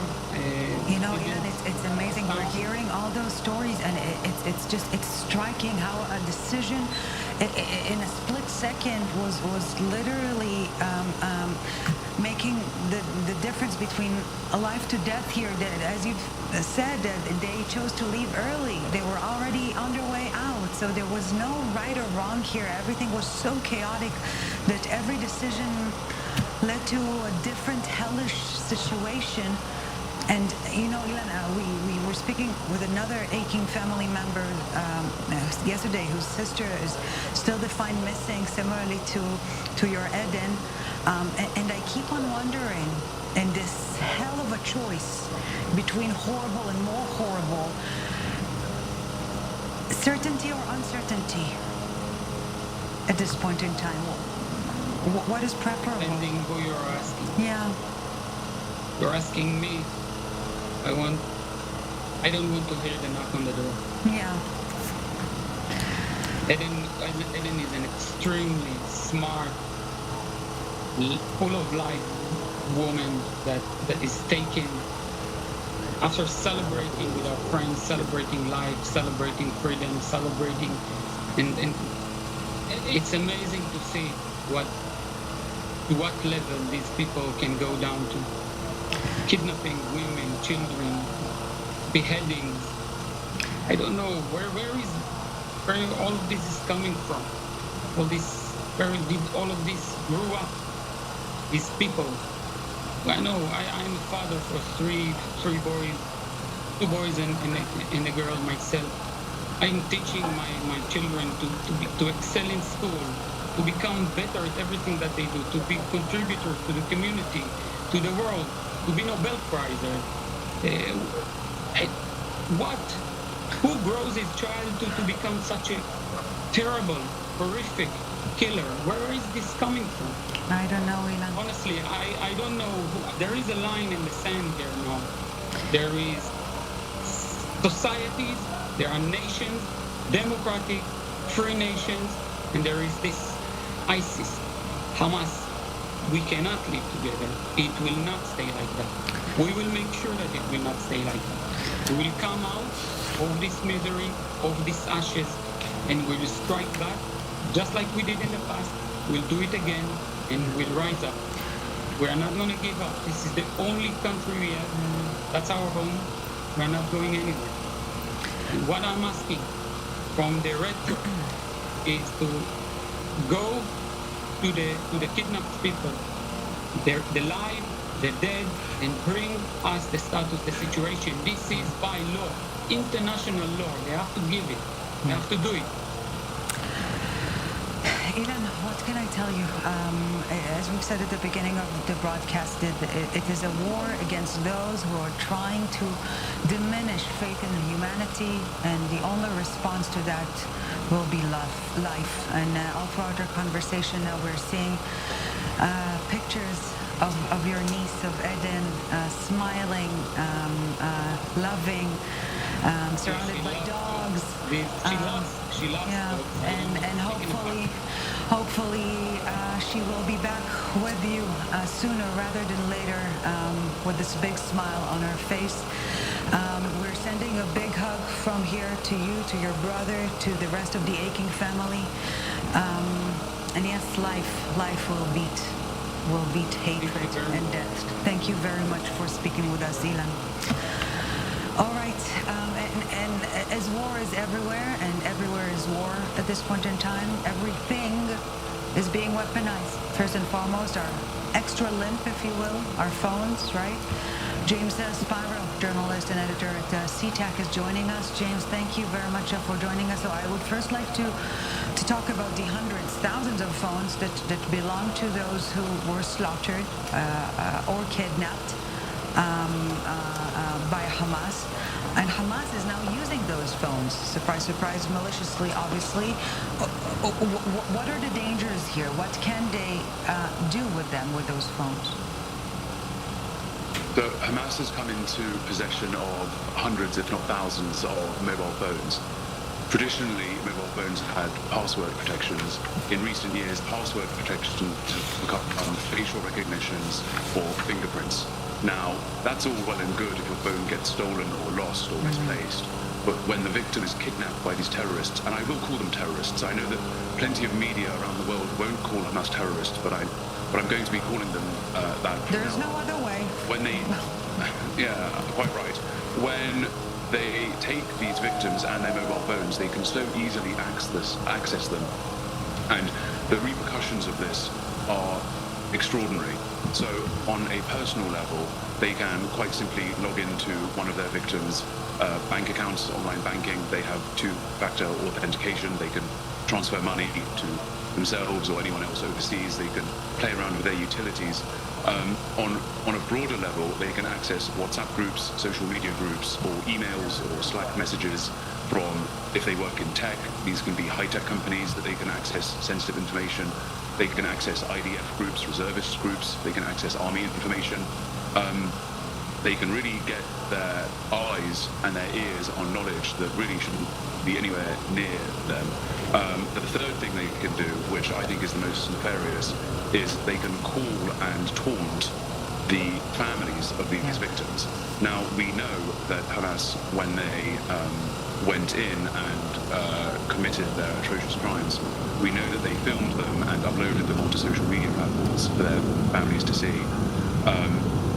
We are hearing reports that these family members are still receiving calls. They don't even know if their loved ones are alive or dead, but they're still receiving calls. And I want to be as clear as I can on this.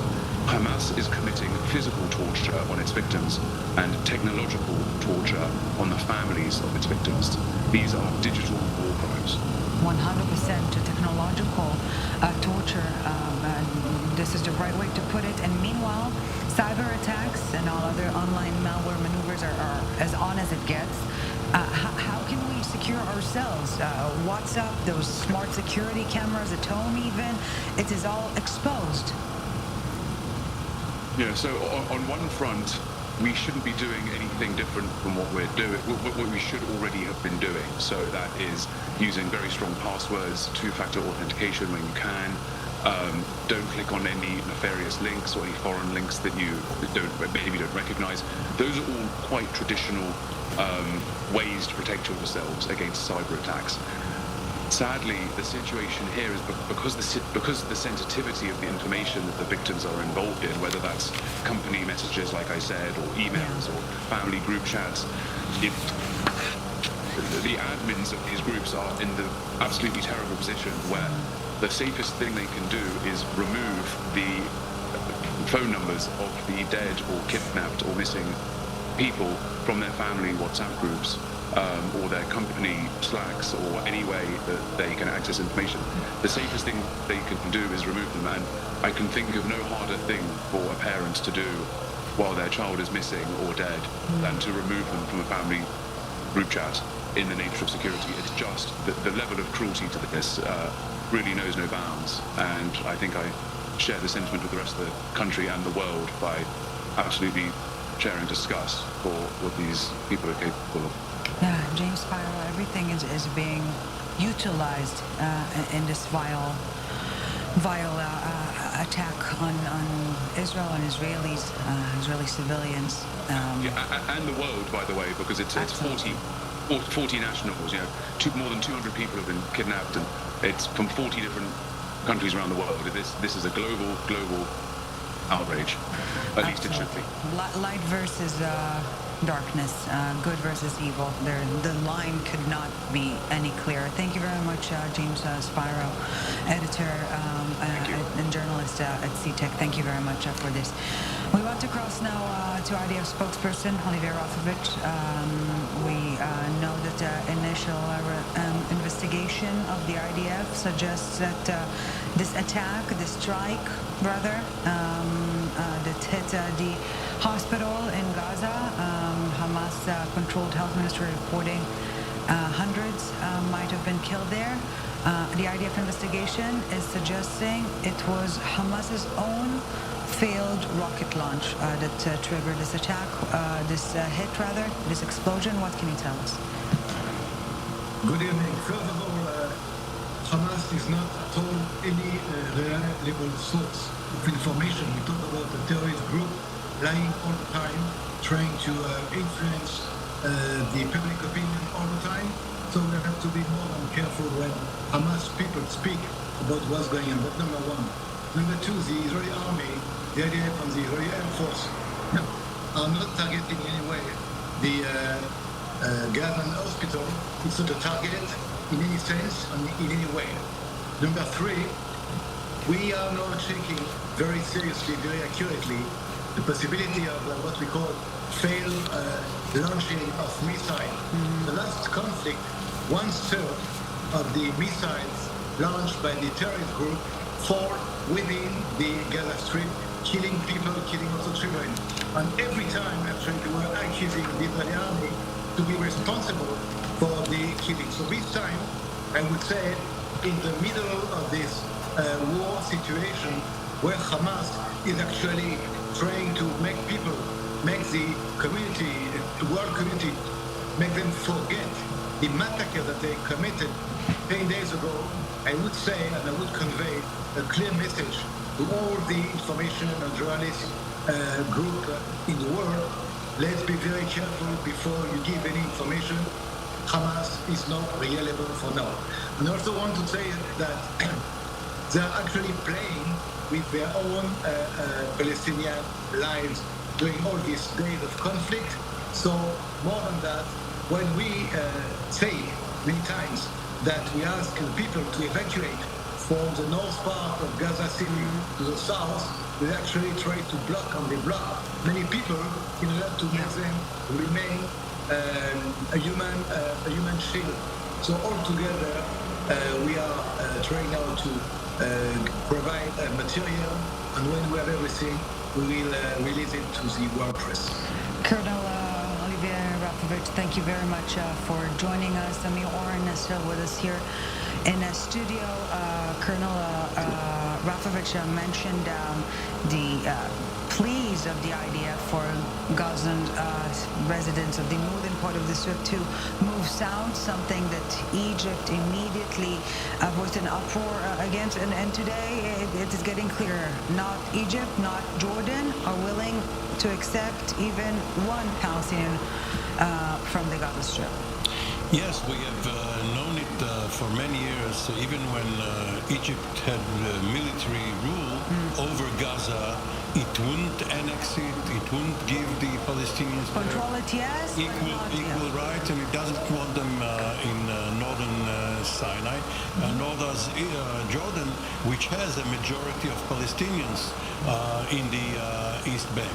Now, regarding the either accident or incident at the hospital, the Israeli military is almost totally reliable. It does not lie. It may not always know the facts, but the information it gives out is as accurate as they can verify. But be it as it may, this particular action will help shorten the war. Yes, and security sources telling our very own 24 News and Middle East correspondent Ariel Nasser on this hour that the explosion indeed at the hospital was caused by a failed rocket launched by Hamas and not as a result of any Israeli airstrike of sorts. But all of this, Amir Oren, is happening short hours before the American president is arriving here. It has already clouded the visit because the Palestinian President Abbas cancelled his participation at the conference, at the summit, and Biden will be hard-pressed to let Israel launch the ground campaign, even if it takes place after he leaves Israel. So there will be pressure to get some sort of compromise some sort of a deal which will not satisfy Israel. Israelis will not get the emotional satisfaction of taking revenge upon the perpetrators. A deal with Hamas? A deal to include Qatar or Turkey taking the Hamas leadership and perhaps some of the fighters over to exile, the way Yasser Arafat had to leave Beirut in 1982.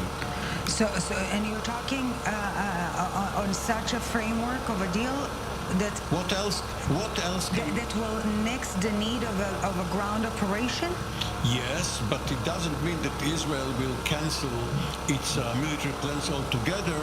When it is all over, Israel will probably take a slice of the Gaza Strip up north, a slice in the south between Khan Yunis and Rafah, and perhaps broaden the so-called security perimeter, which is next to the failed obstacle, the wall. So we were hearing some voices suggesting that the warm American embrace might turn out to be a bear hug to an extent, holding Israeli back from pursuing an extensive action on the ground. And definitely. It's unprecedented to see a U.S. Secretary of State participate in a war cabinet session and approve or disapprove military plans, but this is the hole Israel got itself into.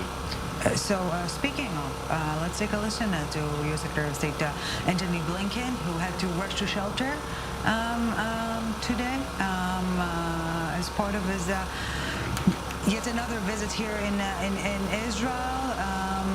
And as Amir Oren was saying, participating in a 9-hour-long war cabinet session here in Israel. Let's take a listen. First, the President will reaffirm the United States' solidarity with Israel and our ironclad commitment to its security. President Biden will again make clear, as he's done unequivocally since Hamas's slaughter of more than 1,400 people, including at least 30 Americans, that Israel has the right and indeed the duty to defend its people from Hamas and other terrorists and to prevent future attacks. The President will hear from Israel what it needs to defend its people as we continue to work with Congress to meet those needs. Second, President Biden will underscore our crystal clear message to any actor, state or non-state, trying to take advantage of this crisis to attack Israel. Don't. And before we say hello to our 24 News senior U.S. correspondent, Mike Wagenheim, joining us from New York as we speak, an official IDF spokesperson confirmation that, according to analysis of the IDF, it was a PIJ, a Palestinian Islamic Jihad rocket that hit the hospital in Gaza, that according to Hamas is resulting in hundreds of killed. We are, of course, keeping an eye on this developing story. Mike Wagenheim, no boots on the ground, but feet on the ground, very much so. Before we talk tomorrow, let's try to recap today. What can we say on Blinken's effort here in the region?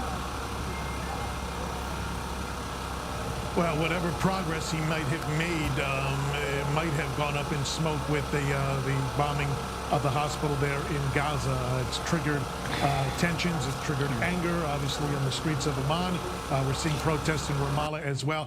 I really don't see, and this is nothing official coming from the State Department, with Mahmoud Abbas already backing out of the summit tomorrow in Amman. I don't see how this thing goes forward, the second part of his trip, meeting with King Abdullah and President Sisi in Amman. I think that part is going to be taken off the docket, which leaves a lot now to question, what is the purpose of coming at this point. So much was tied to trying to strike a balance in terms of showing support and solidarity with Israel, and also allaying Arab concerns and incorporating them into a solution here to the problem. Now he will come to Israel, and where do you go from there other than 5 hours on the ground and back to Washington again? So this becomes very problematic at this point in time. Tony Blinken has been shuttling all over the region. He was in Jordan earlier today.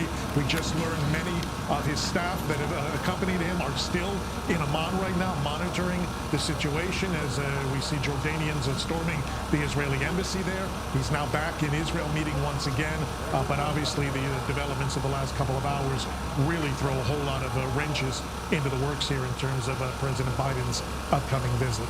So this perhaps brings us to a more basic question, Mike. What is the goal of this visit, a goal that is now perhaps changing? I think this was always twofold in broader terms. Obviously, there are many subsections to this trip, but in terms of broader terms, number one, show solidarity with Israel, show that Washington and the Biden admin in particular has Israel's back, that the support is bipartisan. And number two, and I'm not sure that this is a distant number two, try to get the ball rolling on a humanitarian solution, which is what Tony Blinken and Benjamin Netanyahu agreed to before the announcement of Biden's visit.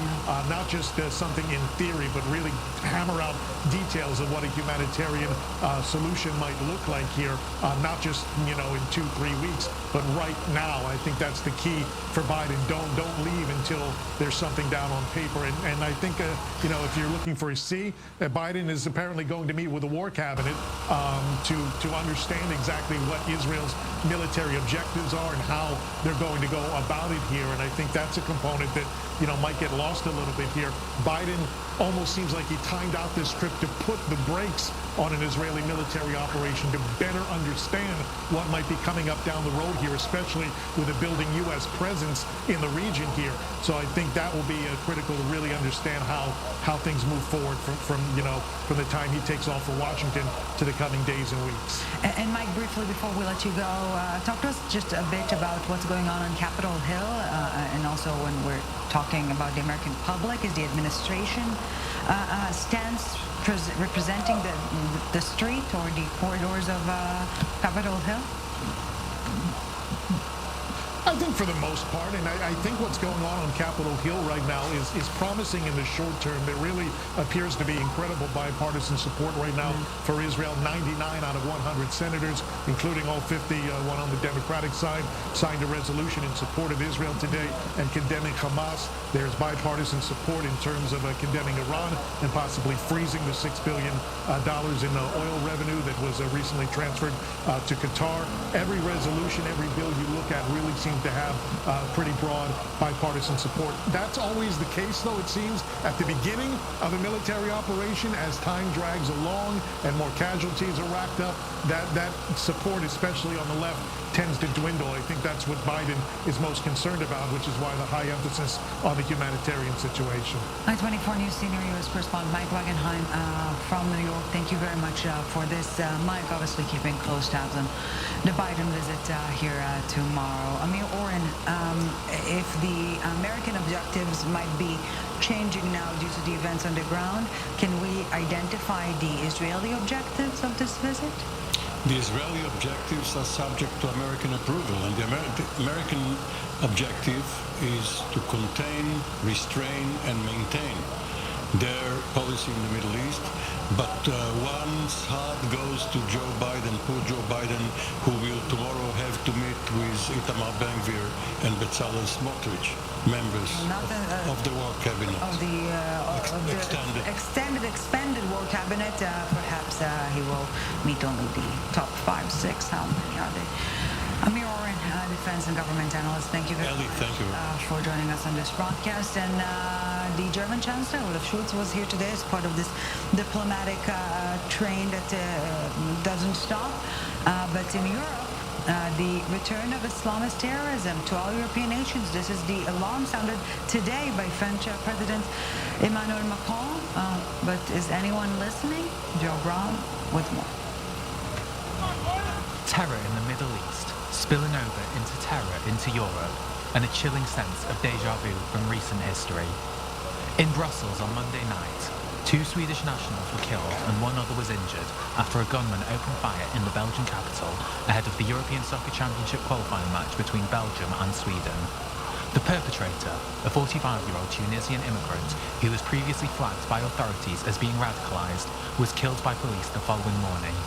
He said in a video posted online that he had killed people, quote, in the name of God, whilst the Belgian government announced where his allegiances may have been.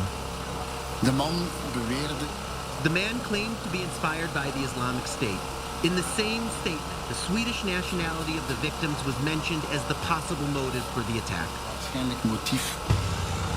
This comes a few days after a teacher was stabbed to death in the northern French city of Arras by a former pupil who allegedly shouted Allahu Akbar, the Arabic phrase for God is great, while carrying out his attack. French President Emmanuel Macron has called for immediate action to stop the spread of Islamic extremism, whilst members of his cabinet have drawn parallels between what is happening in Europe and the Middle East. Sphère de djihadisme, de passage à l'acte. The atmosphere of jihadism, or of a decision to act, has been evident since last Saturday. I myself spoke of it several times before the Arras attack. A certain rejoicing is taking place among the targets that we monitor in radical Islam. And we think, like other Western intelligence services, that these messages, this praise of terrorism, this very clear will to be able to commit anti-Semitic acts under the pretext of anti-Zionism, make it easier for jihadis to act. Islamic extremism in Europe has settled down since the ISIS-inspired spike in the mid-2010s. But now, with the situation between Israel and Hamas, the world is holding its breath, hoping that the past is not a blueprint for the future. Going to turn now to senior researcher at the International Institute for Counter-Terrorism, Dr. Michael Barak, head of the research and global jihad and Palestinian terrorism. Thank you very much, Dr. Barak, for joining us. So, unfortunately, Europe is way too familiar with Islamist terror. But the question being, is there understanding that this is the same terror that Israel is now facing? Al-Qaeda and ISIS for more than 10 years have calling for lone wolf attacks in the West. This is not something new. It's Al-Qaeda, ISIS, are disseminating propaganda material in different languages, German, Spanish, English, French, etc., trying to recruit Muslims who have been radicalized, who lived in the West, who try to target European and also Jewish and Christian targets. So this is not something new, but when we have a conflict which is portrayed in the Middle East, conflicts in the Middle East that are being portrayed as a religious conflict, like Hamas is doing and ISIS and Al-Qaeda, this is accelerate more radicalization and motivation of radicalized Muslims who live in the West to engage in radical terrorist attacks. The events that we saw in Brussels. I'm not sure that this event is linked to Israel and Gaza conflict, but we see definitely an attempt by ISIS, especially by Al-Qaeda, to accelerate the motivation to target the Western and Jewish targets in the West. You know, Dr. Barak, we keep on saying that even when Hamas's military and governing capabilities are eliminated here in the Gaza Strip, the idea, the Hamas ideology is not going anywhere. Can it find a place in Europe? Hamas has managed to establish strongholds also in Europe and the United States. Let's remember that the one that is helping also to Hamas to strengthen these strongholds is Iran and Hezbollah. The international community was concerned about ISIS in the last few years, and in the meantime, Iran has established and cultivated these strongholds in South Africa and Europe. And this is something that the international community should engage and deal with, because these centers that Iran has established has been used by Hamas, Hezbollah, and Iran in order to disseminate radical ideologies. In ICT institutions, we published a very important document about a not familiar organization, international organization, which is called El Tajamur, which is an umbrella support Hezbollah, Hamas, Palestinian Islamic Jihad, communist organization, and even academic people who are teaching in the West, like in Australia and United States. All of them are part of this axis. It doesn't matter now if you are fighter or not, but this axis, which managed to permit this organization, the JAM, that is active also in the academy, the international community should do something very urgent about it. And to that point exactly, Dr. Barak, briefly, if you can, before we let you go, there is indeed an anomaly, as you put it, when it comes to modern European politics. The right versus the left, the right more pro-Israel, the left more anti-Israel, obviously more complex than that, the European street even more so. But in the EU, till this day, struggles to get a united message of Hamas's vicious attack. So how does it all play in the European political landscape? So again, Hamas is not only a danger to Israel, but also a danger to the West. We see that this conflict is also been in the West. Of course, there is, again, it's very complicated thing now to explain, but we see alliance between Hamas to the right, which is radical lefts who justify Hamas brutal attacks. And this is something that Europe and the United States should wake up about this alliance and do something about it. Yeah, Jews, Israelis are always first, they're never the last, right? Dr. Michael Barak, head of research at Global Jihad and Palestinian Terrorism at the ICT. Thank you very much for joining us. Thanks for having me. And the Soroka Hospital in Beersheba is one of the main medical centers receiving the wounded of the October 7th massacre, obviously entering crisis mode. But what the doctors there saw those past days, never thought they would ever see. Ori Shapiro with more. Soroka Hospital in Beersheba seems quiet now, more than a week after the horrific slaughter Hamas perpetrated in southern Israel. On Saturday, October 7th, the situation was completely different. Around 8:10 a.m., we were told of a mass casualties incident. The meaning of that is that we had to call all the units in the hospital. I texted all my staff and said, "This is war." This message saved us because we had everyone we needed. We managed to treat 670 people. And what is more amazing is that in the first 18 hours, we treated 600 patients. Here in the trauma room, there are usually 6 beds. And sometimes when there is pressure, we can set 12 beds. On Saturday, we managed to treat 120 patients in severe condition.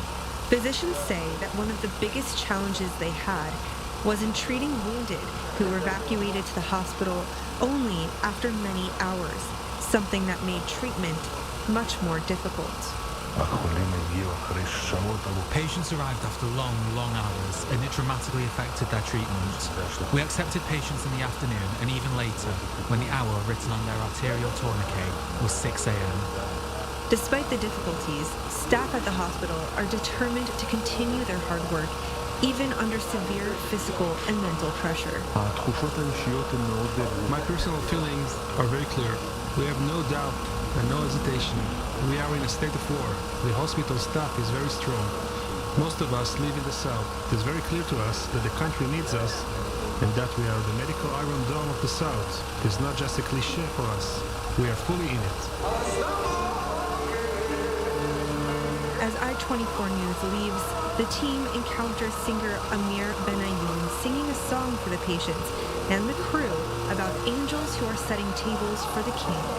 Perhaps a tribute to the angels in white who saved so many people in the last few days. Out for a quick break, back at the top of the hour.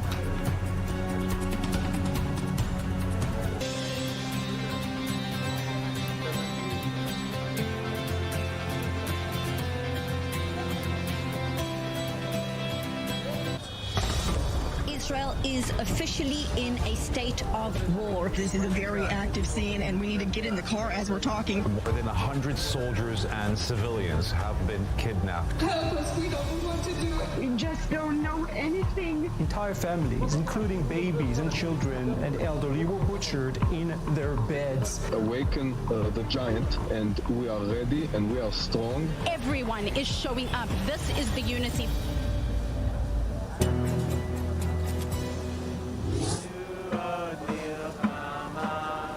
Actually, I'll sing the whole section. Through grieving our relatives, to say that to him directly. I sing for what is holy and it's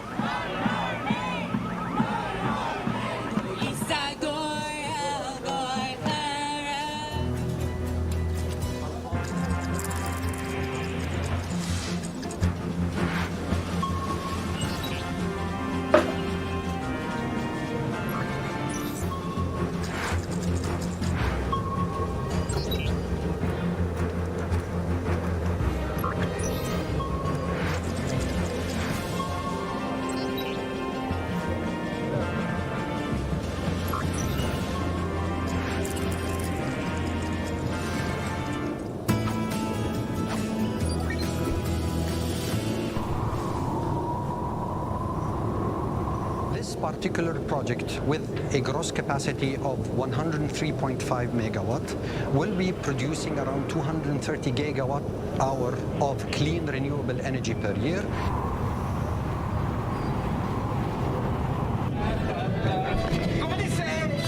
Salido aquí donde nos ven para clamar por la lluvia. Si en verdad en estos momentos el calentamiento global está afectando a Bolivia, y no solo a Bolivia, sino a todo el mundo entero, y nosotros necesitamos lluvia para los sembradíos. Quito Reserve, we have the right ingredients and we have to do the job. And that if we have the right ingredients and we do the job, that the vaquita can be protected.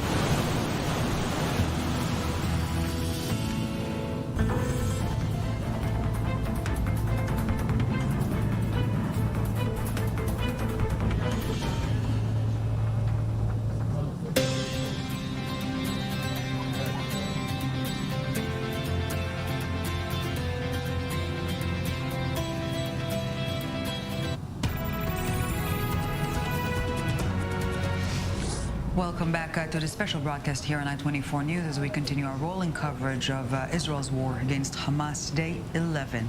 We want to turn now live to our very own Nicole Tzedek, standing by in Tel Aviv, right outside the military headquarters. Nicole, no matter how much we talked about it in the earlier days, we knew psychological warfare is not an if, but a when. And yet this video that was released by Hamas, obviously manipulated, obviously orchestrated. It impacts the families of the hostages, many of them where you're currently at. Yes, Ellie, exactly. I mean, now not only are we seeing the impacts of the ground war and the assaults that are happening here in Israel, but the psychological toll cannot be expressed enough. And we are seeing these images of the loved ones who are currently being held hostage in the Gaza Strip. These faces are plastered all throughout Israel, also here in front of the military headquarters, because the families of those who their loved ones have been kidnapped, they want to send a clear message to the Israeli government that these faces, these people, should be their #1 priority when it comes to everything that's happening between Israel and Hamas. I've even seen posters of many people asking for a prisoner exchange swap. That's what some people are holding, because their main message is just bring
يكفي هذا ولا بالأضيق بس عشان بنروح الطيارة